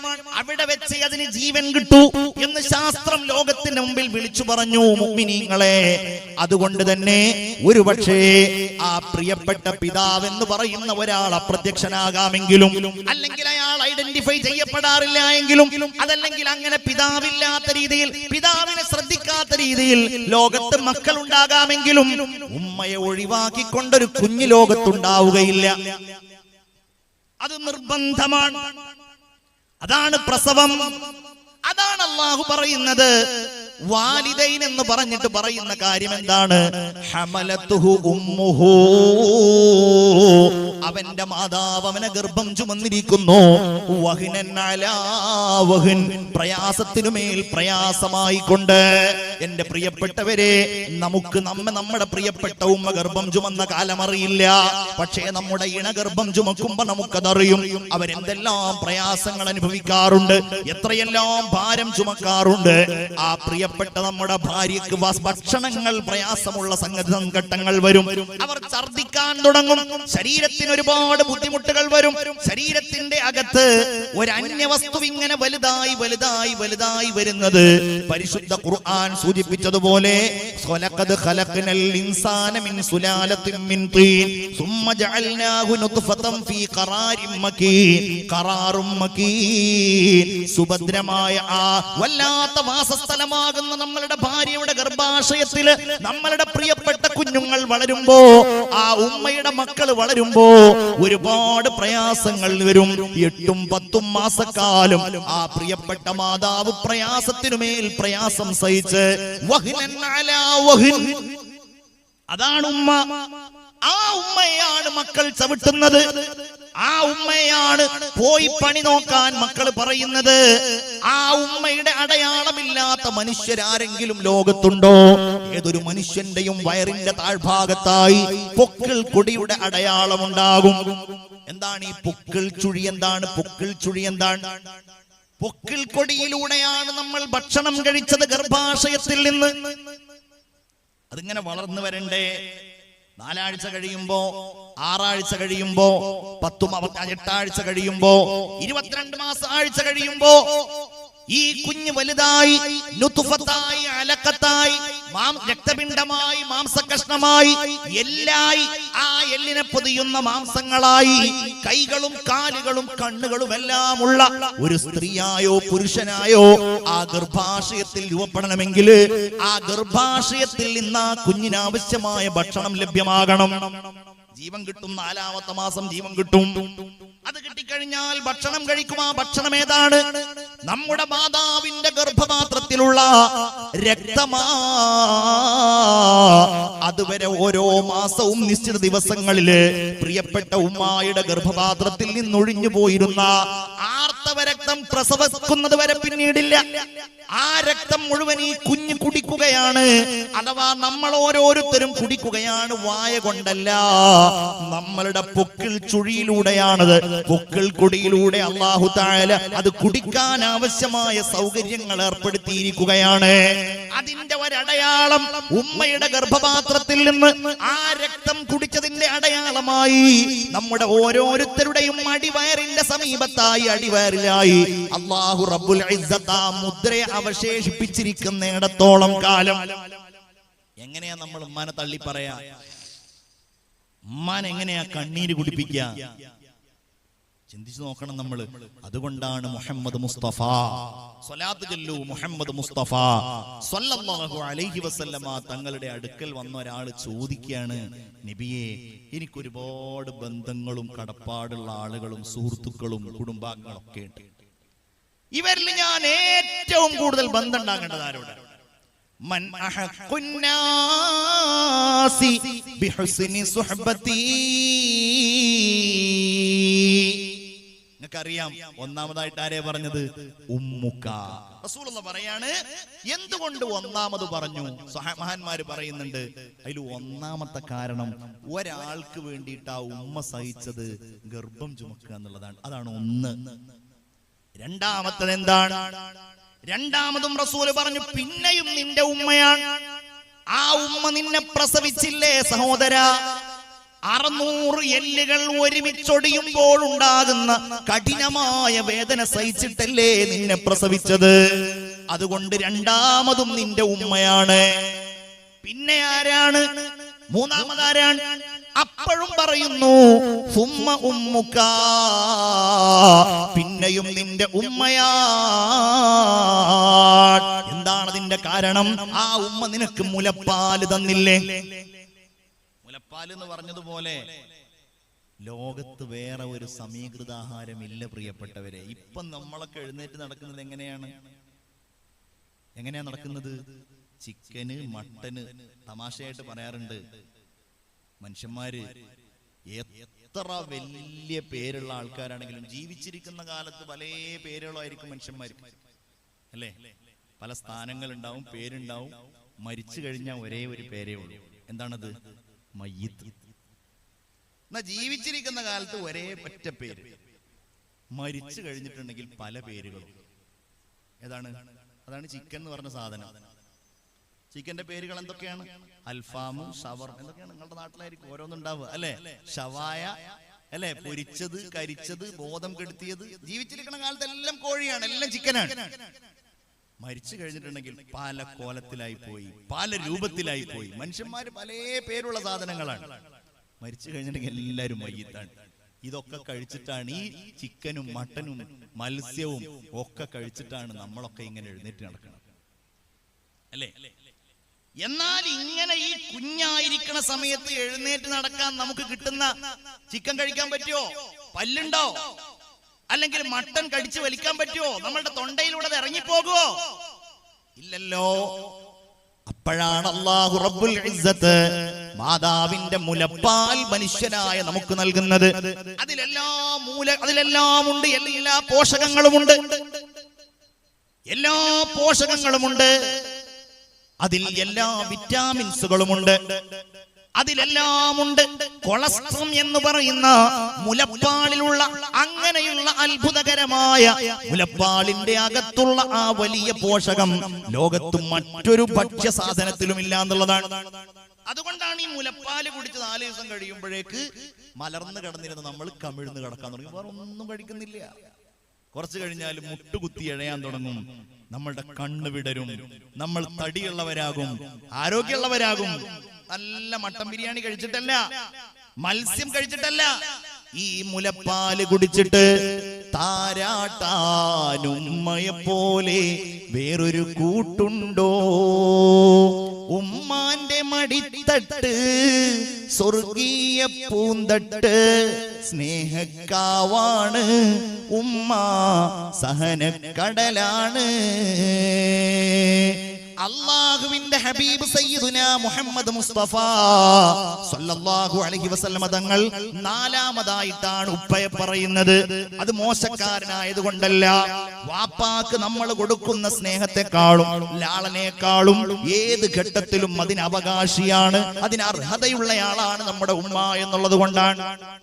എന്റെ പ്രിയപ്പെട്ട മുഅ്മിനീങ്ങളെ, നിങ്ങളോട് ഞാൻ ഓർമ്മപ്പെടുത്തുകയാണ്, ഖിയാമത്ത് നാളിന്റെ അടയാളങ്ങൾ ഈ മാതാപിതാക്കൾ കാരണത്താൽ നമ്മിലൂടെ പുലരരുത്. അതാണ് ഞാൻ നേരത്തെ പറഞ്ഞ റസൂലുള്ളാഹി സ്വല്ലല്ലാഹു അലൈഹി വസല്ലം പറയാണ്, ഖിയാമത്ത് നാളിന്റെ അടയാളങ്ങളിൽ പെട്ട ഒന്ന് അവിടുന്ന് പറയുകയാണ്, അന്തലിദൽ അമതു റബ്ബതഹാ, അടിമ സ്ത്രീ യജമാനെ പ്രസവിക്കലാണെന്നാ പറഞ്ഞത്. നിങ്ങൾ ആ വാക്ക് ശ്രദ്ധിക്കണം. റബ്ബ് എന്ന് പറഞ്ഞ എന്താ? യജമാനൻ, റബ്ബ്. പക്ഷെ റബ്ബഹ എന്നല്ല പറഞ്ഞത്, റബ്ബതഹാ എന്ന് പറഞ്ഞാൽ മക്കളായ ആണുങ്ങളും പെണ്ണുങ്ങളും ആ ഉമ്മമാരെ കേവലം അടിമ സ്ത്രീകളെ പോലെ കാണുന്ന കാലം അത് ഖിയാമത്ത് നാളിനോടടുത്ത കാലമാണെന്നാണ് നബിയുനാ വസയ്യിദുനാ മുഹമ്മദ് മുസ്തഫ. ഉറക്ക സ്വലാത്ത് ചൊല്ലൂ മുഹമ്മദ് മുസ്തഫ. നമ്മൾ അങ്ങനെ ആയിട്ടുണ്ടോ എന്ന് വെറുതെ ഒന്ന് ആലോചിച്ച് നോക്കിയാൽ മതി. എന്ന് പറഞ്ഞാല് അടിമ ചെയ്യണത് പോലെ ഉമ്മപ്പരെ വീട്ടിൽ പണിയെടുക്കുന്ന ആള്. സഹോദരിമാരെ, പഴയ കാലത്ത് എന്ന് പറഞ്ഞാല് നമ്മളുടെ പെൺകുട്ടികൾക്കൊക്കെ ചെറുപ്പം മുതലേ ഈ ഉമ്മമാരുടെ കൂടെ നിന്ന് മര്യാദ പഠിക്കുന്ന സ്വഭാവം ഉണ്ടായിരുന്നു. ഇന്നുണ്ടോന്ന് നിങ്ങൾ വെറുതെ ആലോചിച്ച് നോക്കിയാൽ മതി. പഴയ കാലത്ത് എന്ന് പറഞ്ഞാൽ നമ്മളുടെയൊക്കെ ചെറുപ്പകാലത്ത് ഇരിക്കുന്ന ഉമ്മമാരിൽ പല ആളുകളും അവരുടെ വീടുകളിൽ നിന്ന് എല്ലാ വീട്ടുമര്യാദകളും പഠിച്ചവരായിരുന്നു. ഭക്ഷണം ഉണ്ടാക്കാൻ പഠിക്കും, അവർ വെള്ളം ചൂടാക്കാൻ പഠിക്കും, ചായ ഉണ്ടാക്കാൻ പഠിക്കും, വീട് വൃത്തിയാക്കാൻ പഠിക്കും, അതോടൊപ്പം ചെടി നടാൻ പഠിക്കും. ഇങ്ങനെ ഒരുപാട് സൽസ്വഭാവങ്ങളുള്ളവർ, ഒരു പെണ്ണിന് വേണ്ട എല്ലാ സ്വഭാവങ്ങളും ഉള്ളവർ. എന്നാൽ കാലം മാറിയപ്പോ, വിദ്യാഭ്യാസപരമായി ലോകം മുന്നേറാൻ തുടങ്ങിയപ്പോ ഇത് പെണ്ണ് ചെയ്യേണ്ട സംഗതിയല്ല എന്നുള്ള വിളംബരം വന്നപ്പോ, എന്റെ പ്രിയപ്പെട്ട ഉമ്മമാരെ, ദൗർഭാഗ്യവശാൽ ആ പെൺകുട്ടികൾ പ്ലസ് ടുവിനും ഡിഗ്രിക്കും ഒക്കെ പഠിക്കുമ്പോൾ പോലും അവരുടെ വസ്ത്രങ്ങൾ കഴുകി കൊടുക്കേണ്ട ചുമതല ഉമ്മാക്കായി പോയി. മോള് പഠിക്കാൻ പോവാണ്, 20 വയസ്സാണ്, 18 വയസ്സാണ്, ഉമ്മ കേവലം യജമാനത്തിയാണ്. ഇവൾക്ക് വേണ്ട ഭക്ഷണം നിങ്ങൾ ചിന്തിച്ചു നോക്കൂ. നേരത്തെ ഞാൻ പറഞ്ഞല്ലോ, എന്നാൽ ഇവര് വലിയ സ്വതന്ത്രവാദികളാണ്, ഇവര് വലിയ വിദ്യാഭ്യാസമുള്ളവരും മുദ്രാവാക്യം മുഴക്കുന്നവരുമൊക്കെയാണ്. എന്തേ ആ മുദ്രാവാക്യം ഭക്ഷണത്തിന്റെ കാര്യത്തിലാകുന്നില്ല? എന്തേ ആ സ്വാതന്ത്ര്യം ഉമ്മാക്ക് അനുവദിച്ചു കൊടുക്കുന്നില്ല? പലപ്പോഴും നമ്മൾ ചിന്തിക്കുന്ന കാര്യമാണ്. എന്റെ പ്രിയപ്പെട്ട കുട്ടികളെ, ചെറുപ്പക്കാരെ, ആ കുട്ടികളായിരിക്കുന്നവർ അവരുടെ ഭംഗരമേറിയ പാന്റ് കഴുകി കൊടുക്കാൻ, അവരുടെ ടീഷർട്ടുകൾ കഴുകി കൊടുക്കാൻ ഉമ്മമാര് താല്പര്യം കാണിക്കും. പക്ഷേ ഉമ്മ അതൊരു അടിമയെ പോലെ ചെയ്തു കൊടുക്കണമെന്ന് പറഞ്ഞാലോ, സ്ത്രീ ഇട്ടിട്ടില്ല എങ്കിൽ ഉമ്മയോട് കയർക്കുന്ന ആളുകൾ. എത്ര ദൗർഭാഗ്യമാണത്! എത്ര ഉമ്മമാരാണ് ഈ പ്രിയപ്പെട്ട മക്കളുടെ കാര്യത്തിൽ കഷ്ടപ്പെടുന്നത്. എന്നാലോ ഈ മക്കളൊക്കെ അങ്ങ് വലുതായി, മക്കളൊക്കെ അങ്ങ് സൗകര്യമുള്ളവരായി, മക്കൾക്കൊക്കെ വലിയ വീടും സൗകര്യമൊക്കെ ആയിട്ടുണ്ടെങ്കിൽ പിന്നെ ഉമ്മ വേണ്ടതാനും. അതാണ് റബ്ബതഹ. പിന്നെ ഉമ്മ അങ്ങനെ ആ വീട്ടിൽ താമസിക്കുന്ന ആളാണെങ്കിൽ വെറും അടിമ, വെറും അടിമ. ആ വീടിന്റെ കാവൽക്കാർ മാത്രമായിട്ട് നമ്മളുടെ അമ്മമാരും ബാപ്പമാരും ആവുന്നുണ്ടെങ്കിൽ നിങ്ങൾ രണ്ടാമതൊന്നും ആലോചിക്കേണ്ട. ഖിയാമത്ത് നാളിന്റെ അടയാളം എന്റെ മംഗലാപുരത്തുള്ള സഹോദരീ സഹോദരന്മാരെ നമ്മിലൂടെ പുലരുന്നു എന്നുള്ള കാര്യത്തിൽ നിങ്ങൾ തർക്കിക്കേണ്ടതില്ല. കല്യാണം കഴിച്ചു കഴിഞ്ഞാൽ, അതുവരെ കല്യാണം കഴിക്കുമ്പോൾ ഞങ്ങളുടെയൊക്കെ നാട്ടില്, ഇവിടെ എങ്ങനെയെന്നറിയില്ല, സ്വാഭാവികമായിട്ടും ഉമ്മമാര് പ്രതീക്ഷിക്കുന്ന ഒരു സംഗതി ഉണ്ട്. മക്കള് കല്യാണം കഴിക്കുമ്പോൾ പ്രതീക്ഷിക്കുന്ന ഒരു സംഗതി ഉണ്ട്. എന്താണെന്നറിയോ? എനിക്കൊരു കൂട്ടായി. അമ്മമാര് പ്രതീക്ഷിക്കൂല ഇവിടെ, അല്ലേ? എനിക്കൊരു കൂട്ടായി, അടുക്കളയിൽ ഒരു കൂട്ടായി, വീട്ടിലൊരു കൂട്ടായി. പക്ഷെ സംഗതി സംഭവിക്കുന്ന കാര്യം എന്താണ്? അവര് ജോലിയുള്ള ആളുകളാണ്, അവര് പഠിക്കാൻ പോകുന്ന ആളുകളാണ്. സ്വാഭാവികമായിട്ടും ഉമ്മമാരോ വീട്ടുകാരോ അതിന് ആക്ഷേപം പറയില്ല. ആയിക്കോട്ടെ, ബിസിനസ് ചെയ്തോട്ടെ, ജോലിക്ക് പോയിക്കോട്ടെ, പഠിക്കാൻ പോയിക്കോട്ടെ. പക്ഷെ സംഭവിക്കുന്ന കാര്യം എന്താണ്? ഈ 55ഉം 60ഉം വയസ്സായ ഉമ്മമാര് അതുവരെ മക്കൾക്ക് ഖിദ്മത്ത് ചെയ്തതുപോലെ പിന്നെ അവൻ കല്യാണം കഴിച്ചു കൊണ്ടുവന്ന പെൺകുട്ടിക്കും ഖിദ്മത്ത് ചെയ്യേണ്ടി വരികയാണ്. ഇത് ഖിയാമത്ത് നാളിന്റെ അടയാളമല്ലാതെ എന്താ? എന്നോട് ഒരു ഉമ്മ വളരെ സങ്കടത്തോടു കൂടെ പറഞ്ഞൊരു കാര്യമാണ്. മകൻ തെറ്റിപ്പോയി, മകനിപ്പോ ഭാര്യ വീട്ടിലാണ്. എന്താ കാര്യം? മകന്റെ ഭാര്യ കല്യാണം കഴിഞ്ഞ് 2 കൊല്ലം പഠിച്ചു, ഡിഗ്രി പൂർത്തിയാക്കി. അവൾക്ക് നേരത്തെ പോകാൻ ഞാൻ ഭക്ഷണം തയ്യാറാക്കുമായിരുന്നു. പലപ്പോഴും അവളുടെ വസ്ത്രങ്ങൾ ഞാൻ അലക്കേണ്ടി വരുമായിരുന്നു. അത് കഴിഞ്ഞ് പിന്നെ ആ പെൺകുട്ടി PGക്കോ മറ്റോ പഠിക്കാൻ ആഗ്രഹിച്ചപ്പോ ഞാൻ മോനോട് പറഞ്ഞു, മോനെ പഠിക്കുന്നത് കൊണ്ട് എനിക്ക് കുഴപ്പമില്ല, പക്ഷെ അവൾ ഇങ്ങനെ പോകുന്ന സമയത്ത് 8 മണിയാകുമ്പോഴേക്ക് ഭക്ഷണം ഉണ്ടാക്കി കൊടുക്കാനൊന്നും എന്നെ കൊണ്ട് കഴിയില്ല. ഉമ്മായുടെ ആരോഗ്യം കൊണ്ട് കഴിയില്ല. ഉമ്മായുടെ ക്രമീകരണം തന്നെ 2 വർഷം കൊണ്ട് വല്ലാതെ പ്രയാസത്തിലായിട്ടുണ്ട് എന്ന് ഈ മകനോട് പറയേണ്ട താമസം. ഉമ്മാക്ക് അവളെ ഇഷ്ടമില്ല. ഉമ്മ അവളെ പുറത്താക്കാൻ നോക്കുകയാണ്. ഉമ്മ കുറെ കാലമായിട്ട് അവളെ ബുദ്ധിമുട്ടിക്കുകയാണ് എന്നൊക്കെ പറഞ്ഞിട്ട് ആ മകൻ ഉമ്മായെ ബുദ്ധിമുട്ടിച്ചത്, ഉമ്മായെ ഉപദ്രവിച്ചത്, ഉമ്മായെ പ്രയാസപ്പെടുത്തിയത് ആ പ്രിയപ്പെട്ട മാതാവ് പറയുമ്പോ, എന്നിട്ടവൻ പോയിട്ട് അവന്റെ ഭാര്യയുടെ വീട്ടിൽ കഴിയുമ്പോ എങ്ങനെ അനുഗ്രഹം ഉണ്ടാ? ഖിയാമത്ത് നാളിന്റെ അടയാളം എന്നല്ലാതെ എന്താ പിന്നെ ഇവരെ പറയാ? ഗൾഫിൽ കൊണ്ടുപോണ ഉമ്മമാരുണ്ട്, ഗൾഫിൽ കൊണ്ടുപോണ മക്കളുണ്ട്. എന്തിനാ ഗൾഫിൽ കൊണ്ടുപോകുന്നത്? ഈ വീട്ടിൽ ഖിദ്മത്ത് ചെയ്യാൻ. ഇവന്റെ ഭാര്യക്ക് ജോലിക്ക് പോകണം, അല്ലെങ്കിൽ ഇവന്റെ കുഞ്ഞുങ്ങളെ നോക്കണം, അതല്ലെങ്കിൽ ഇവന്റെ ഭാര്യ പ്രസവിക്കാനാകുമ്പോ ആ പ്രസവ ശുശ്രൂഷ നോക്കണം. ഞാൻ നിങ്ങളോട് പറയുന്നു, അങ്ങനെയൊന്നുമുള്ള മനസ്സുള്ളവരുണ്ട് എങ്കിൽ എന്റെ പ്രിയപ്പെട്ട സഹോദരിമാരെ, നിങ്ങളുടെ അമ്മായി ഉമ്മമാർക്ക് അങ്ങനെയുള്ള ഭാരങ്ങൾ നിങ്ങളുടെ ഭർത്താവ് നൽകുന്നുവെങ്കിൽ തടയേണ്ട ഉത്തരവാദിത്തം നിങ്ങൾക്കുണ്ട്. കാരണം 8-10 കൊല്ലം കഴിഞ്ഞാൽ അതിന്റെ പുനരാവർത്തനം നിങ്ങൾക്കും വന്നേക്കാം. എന്റെ ചെറുപ്പക്കാരാ, നിങ്ങളുടെ പ്രിയപ്പെട്ട ഉമ്മയെ കുറിച്ച് നിങ്ങൾ അങ്ങനെയല്ല കരുതേണ്ടത്. അവർക്ക് നിങ്ങൾ വാരിക്കോരി നൽകേണ്ടത് സ്നേഹമാണ്, ലാളനയാണ്, കാരുണ്യമാണ്. ഹബീബായ റസൂലുള്ളാഹി സ്വല്ലല്ലാഹു അലൈഹി വസല്ലം പറയുകയാണ്, വഅതാഅ റജുലു ഇംറഅതഹു വഅഖ ഉമ്മഹു വഅദ്നാ സ്വദീഖഹു വഅഖ്സാ അബാ. ഒരാൾ തന്റെ ഭാര്യക്ക് വഴിപ്പെടുക, തന്റെ ഉമ്മയെ അവഗണിക്കുക, തന്റെ കൂട്ടുകാരനോട് വല്ലാത്ത സ്നേഹം പങ്കുവെക്കുക, തന്റെ പിതാവിനെ അവഗണിക്കുക, ഖിയാമത്ത് നാളിന്റെ അടയാളമാണെന്ന് നബിയുനാ മുഹമ്മദ് മുസ്തഫ. ഉറക്ക സ്വലാത്ത് ചൊല്ലൂ മുഹമ്മദ് മുസ്തഫ. ഒരു ബേജാറും വേണ്ട. ഇന്ന് നമ്മൾ നമ്മളുടെ ഭാര്യയ്ക്ക് വേണ്ടിയിട്ട് വാപ്പാനോടും ഉമ്മാനോടും പിണങ്ങിയിട്ട് വീട് മാറിപ്പോയാൽ, വീട് മാറിപ്പോകുന്നതിന് ആർക്കെങ്കിലും തടസ്സമുണ്ടോ? ലോകത്ത് അങ്ങനെ വീട് മാറിയതുകൊണ്ടല്ല ഇത്രയധികം വീടുകൾ ഉണ്ടായത്. പ്രത്യേകിച്ച് ഉസ്താദുമാരായ നിങ്ങൾ പുതിയ വീടുണ്ടാക്കുക എന്ന് പറഞ്ഞാൽ നല്ല ഇഷ്ടമുള്ള സംഗതിയാണ്, അല്ലേ? ഉസ്താദുമാർക്ക് എന്തൊക്കെ സൗകര്യങ്ങൾ ഉണ്ടാവും. ഒരു വീട്, ഒരാൾ പുതിയ ഒരു വീട് വെക്കുമ്പോ, അല്ലേ, ഉസ്താദുമാർക്ക് അതിന്റെ തറക്കല്ലിടാൻ, ഉസ്താദുമാർക്ക് അതിന്റെ കട്ടില വെക്കാൻ, അങ്ങനെ കുറെ പരിപാടികളുണ്ട്. നമുക്ക് വിരോധം ഉണ്ടായിട്ടില്ല. പക്ഷെ അത് ഉമ്മയുടെ പൊരുത്തത്തോടെയാകണം, ഉപ്പമാരുടെ പൊരുത്തത്തോടെയാകണം. അത് പ്രിയപ്പെട്ട മാതാവിന്റെയും പിതാവിന്റെയും മേൽനോട്ടത്തിലും അവരുടെ ഇഷ്ടത്തിലുമാകണം. അതല്ലാതെ പിണങ്ങിയതാണ്, ഇവരുടെ കൂടെ നിൽക്കാൻ കഴിയാത്തത് കൊണ്ടാണ്. മുഅ്മിനേ, അത് അപകടമാണ്. അത് അല്ലാഹുവിന്റെ ഹബീബ് സ്വല്ലല്ലാഹു അലൈഹി വസല്ലമ തങ്ങളുടെ രീതിയല്ല. പ്രത്യേകിച്ച് അല്ലാഹു വലിയ പരീക്ഷണം നൽകുന്നത് എപ്പോഴാണെന്നറിയോ? ഇവർക്ക് ഇങ്ങനെ പ്രായമേറിയേറി വരുമ്പോഴാണ്. നമ്മൾ ഇങ്ങനെ ചുറുചുറുക്കുള്ളവരാകുമ്പോ നമ്മളുടെ മനസ്സിൽ കൂടുതൽ കാരുണ്യമാണ് വേണ്ടത്. കൂടുതൽ നമ്മളുടെ മനസ്സ് ആർദ്രമാവുകയാണ് വേണ്ടത്.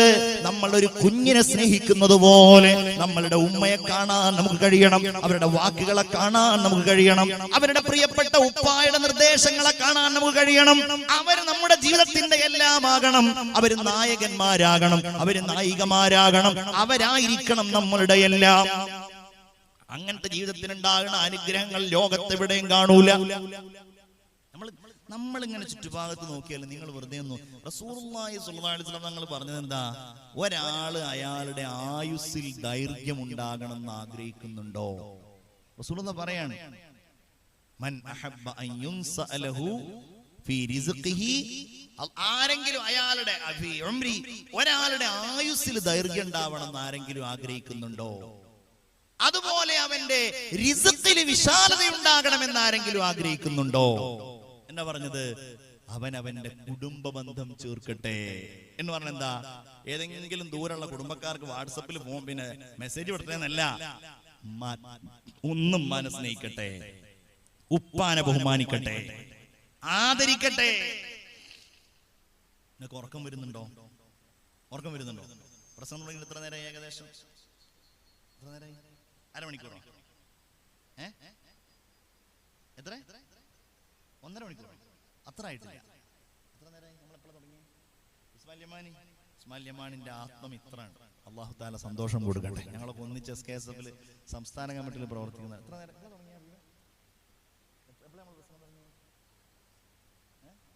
1 മണിക്കൂർ ഇങ്ങനെ കഴിഞ്ഞു തുടങ്ങി തോന്നുന്നുണ്ട് അല്ലേ?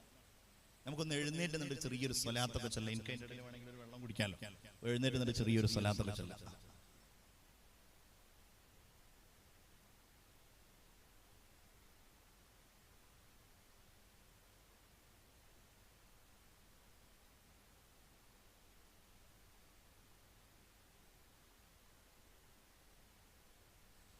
ഒരു സ്വലാത്ത് ചൊല്ലാം. അശ്റഖൽ ബദ്റു അലൈനാ ഫഖ്തഫത് മിൻഹുൽ ബുദൂറു മിസ്ല ഹുസ്നിക മാ റഅയ്നാ ഖത്തു യാ വജ്ഹ സുറൂരി യാ നബി.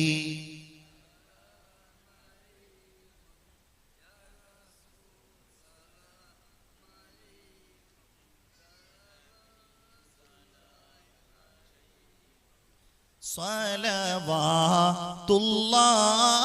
അലൈക്കും അന്ത ശംസുൻ അന്ത ബാദ്റു അന്ത നൂറും ഫൗഖ നൂരി അന്ത ഇക്സീറും വഗാലി അന്ത മിസ്ബാഹു സുദൂരി യാ നബി.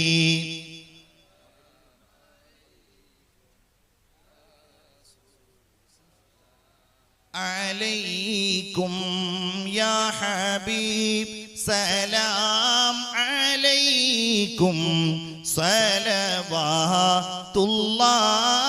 അലൈക്കും. ഉറക്കവും അശ്രദ്ധയും ഒക്കെ പോയ ആൾക്കാർ അവിടെ തന്നെ ഇരിക്കും. അല്ലാഹുവേ ഈ മജ്ലിസ് നീ കബൂലാക്കണേ തമ്പുരാനെ. നിങ്ങളുടെ അടുക്കലേക്ക് ബക്കറ്റുമായിട്ട് നമ്മുടെ സംഘാടകർ വരുന്നുണ്ട്. ബക്കറ്റ് എവിടെയാണ്? ആ ബക്കറ്റ് വരുമ്പോ മാതാവിനെയും പിതാവിനെയൊക്കെ പറ്റി പറഞ്ഞ നല്ല ഒരു മജ്ലിസാണ്. അതിന്റെ വലിയ പ്രതീകമാണ് ഈ നാട്ടിലുള്ളത്. നമ്മുടെ പ്രിയപ്പെട്ട സഹോദരൻ അഷ്റഫ് എന്ന് പറഞ്ഞ സഹോദരൻ ഇവിടുന്ന് തുടങ്ങല്ലേ ഹബീബ് ഫാറൂഖ്? ഇവിടുന്ന് തുടങ്ങും. ഇവരൊക്കെ തരാൻ തയ്യാറാണ്. ചെറുതേ നമ്മളെ ഉസ്താദന്മാർക്കും കുറച്ച് ചെറിയ കൂലിയോ കിട്ടണ്ടേ? ഇൻഷാ അല്ലാഹ്.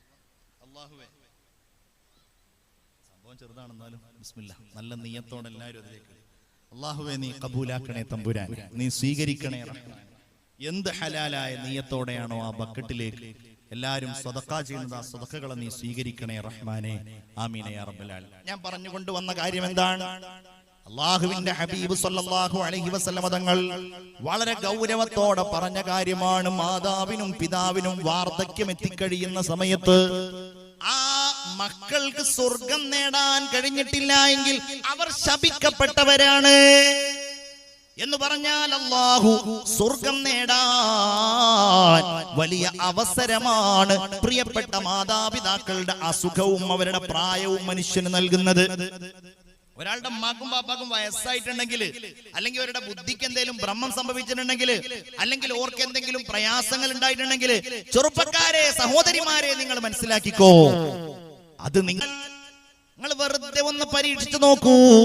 അള്ളാഹു അനുഗ്രഹം ചെയ്ത മുഅ്മിനീങ്ങളായ ആളുകൾക്കിടയിൽ അള്ളാഹു വലിയ നിഅമത്ത് ചെയ്തവരുടെ കൂട്ടത്തിൽ നിങ്ങൾക്ക് കാണാൻ കഴിയും സ്വന്തം ഉമ്മയെ ഒരു രാജകുമാരിയെ പോലെ കൊണ്ടു നടക്കുന്ന ആളുകൾ.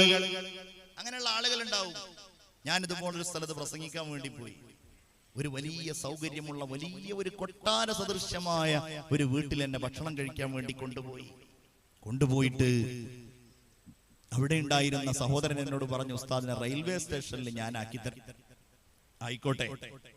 അയാളുടെ വലിയ വണ്ടിയിൽ അയാൾ എന്നെ കൊണ്ടുപോവുകയാണ്.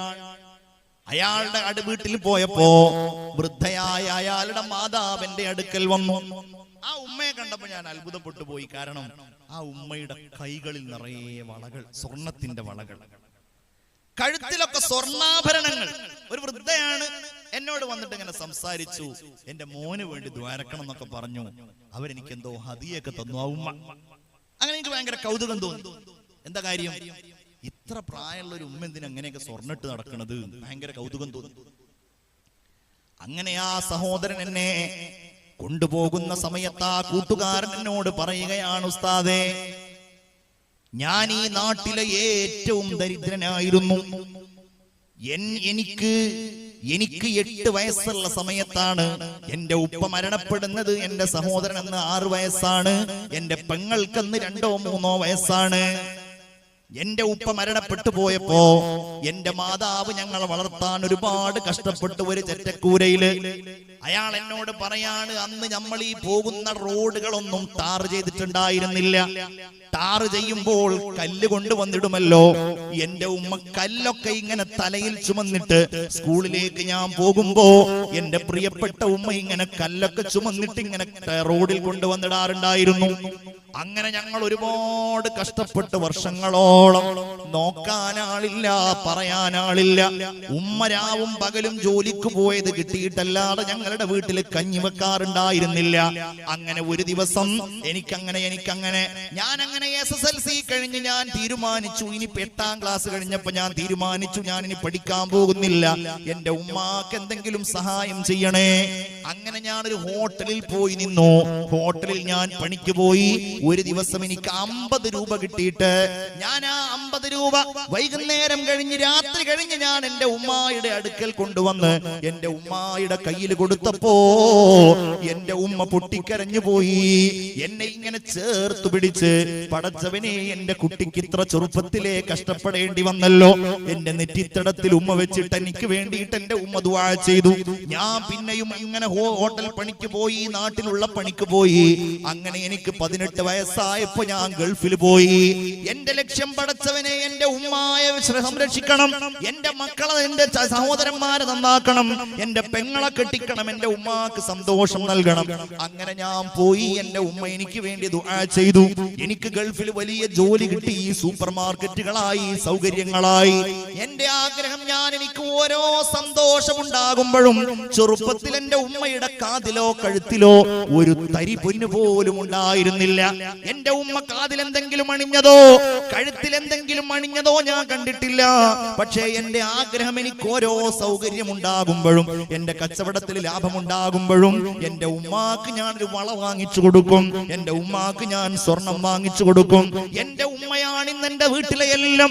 എന്റെ ഉമ്മായോട് ചോദിക്കാതെ ഒരു കാര്യവും ഞാൻ ചെയ്യാറില്ല. എന്റെ ഉമ്മാക്ക് സന്തോഷമുണ്ടാകണം, എന്റെ ഉമ്മാക്ക് വേണ്ടി ഉസ്താദ് ദുആ ചെയ്യണമെന്ന് പറഞ്ഞ ആ സഹോദരൻ എന്നോട് പറയുമ്പോ അയാൾ അവസാനം പറഞ്ഞു എന്നോട്, ഉസ്താദേ, എനിക്കുറപ്പാണ് ഇന്ന് കാണുന്ന എല്ലാ സൗകര്യങ്ങൾക്കും കാരണം എന്റെ നാട്ടിലെ ഏറ്റവും വലിയ വീട് എന്റെ വീടാണ്, എന്റെ നാട്ടിലെ ഏറ്റവും വലിയ വാഹനം എന്റെ വാഹനമാണ്, അതൊക്കെ എന്റെ ഉമ്മായുടെ ദുആയാണെന്ന് പറയുമ്പോ മകന്റെ വിശ്വാസതാണ്.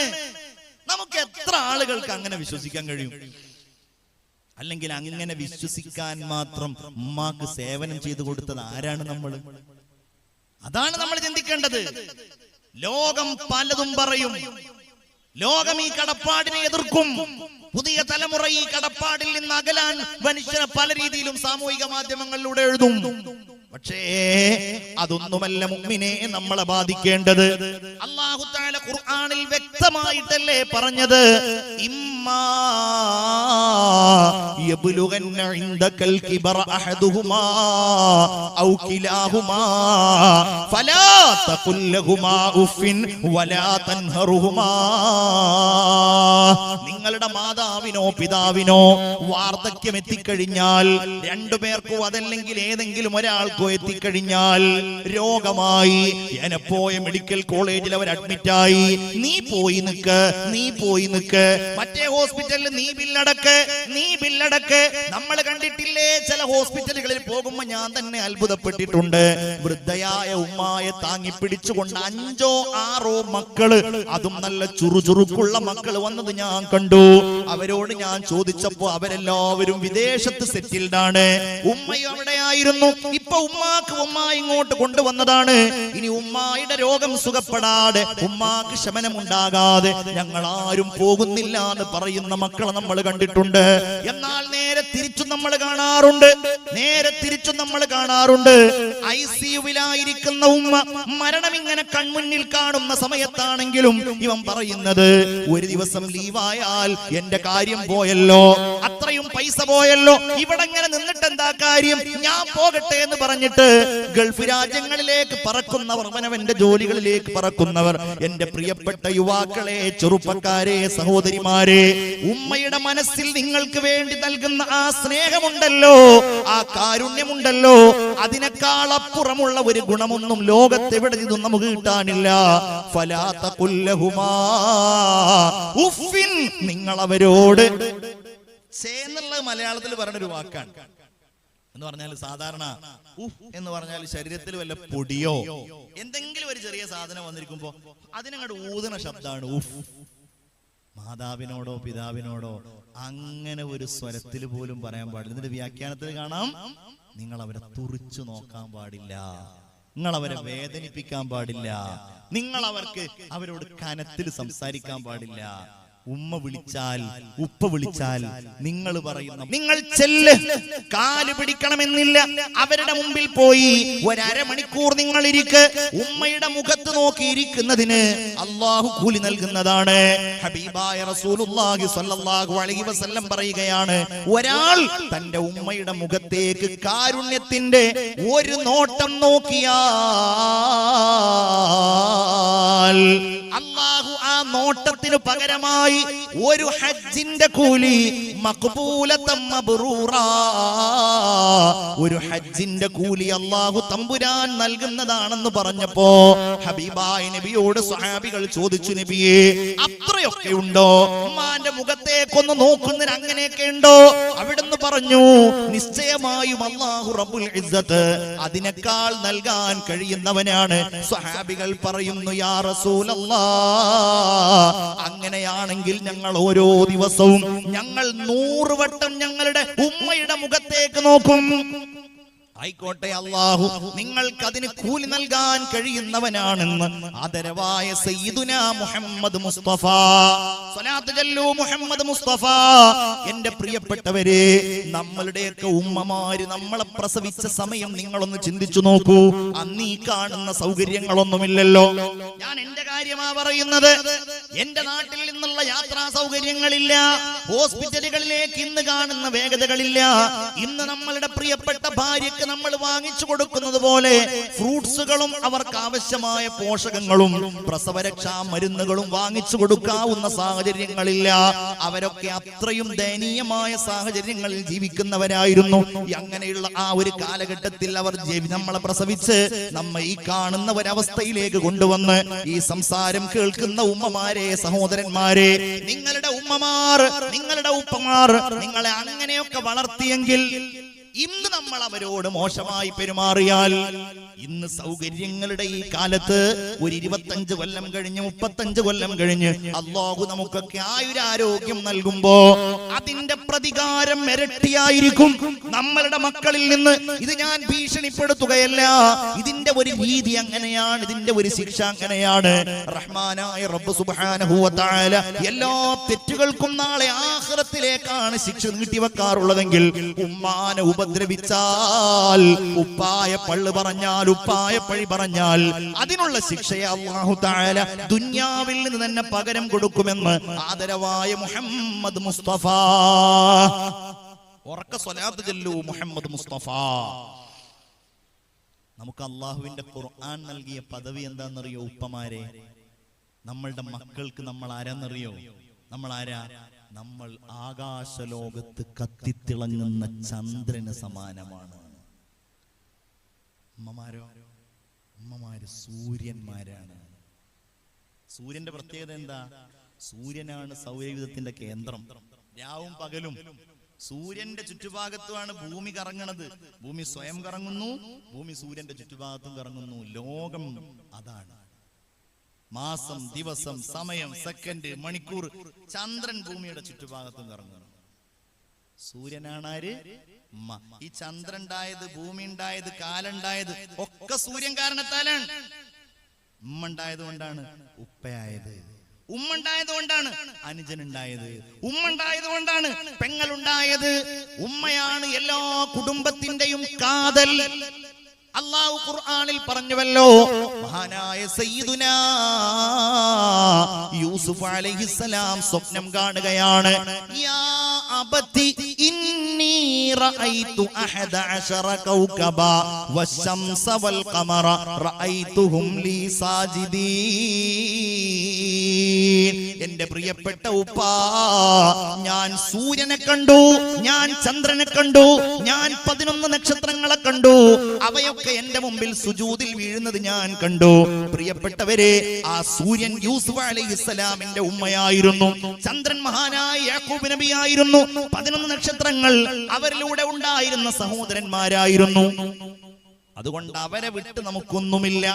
ഞാൻ നിങ്ങളോട് അവസാനമായി പറയുകയാണ്, നമ്മൾ അവർക്ക് വേണ്ടി ദുആ ചെയ്യണം, നമ്മൾ അവരെ ബഹുമാനിക്കണം. പ്രത്യേകിച്ച് അവരുടെ ജീവിതകാലത്ത് തന്നെ ഉമ്മാക്കും ബാപ്പാക്കും വേണ്ടിയിട്ട് ഖിദ്മത്തുകൾ ചെയ്യാ, അവർക്ക് ആയുരാരോഗ്യത്തിന് വേണ്ടി ദ്വാരക്കുക, അവർക്ക് റഹ്മത്തിന് വേണ്ടി ആഗ്രഹിക്കുക. ഇത് നമ്മുടെ മേലിൽ വലിയ കടപ്പാടാണ്, കടമയാണ്. ഞാൻ നിങ്ങളോട് പറയട്ടെ,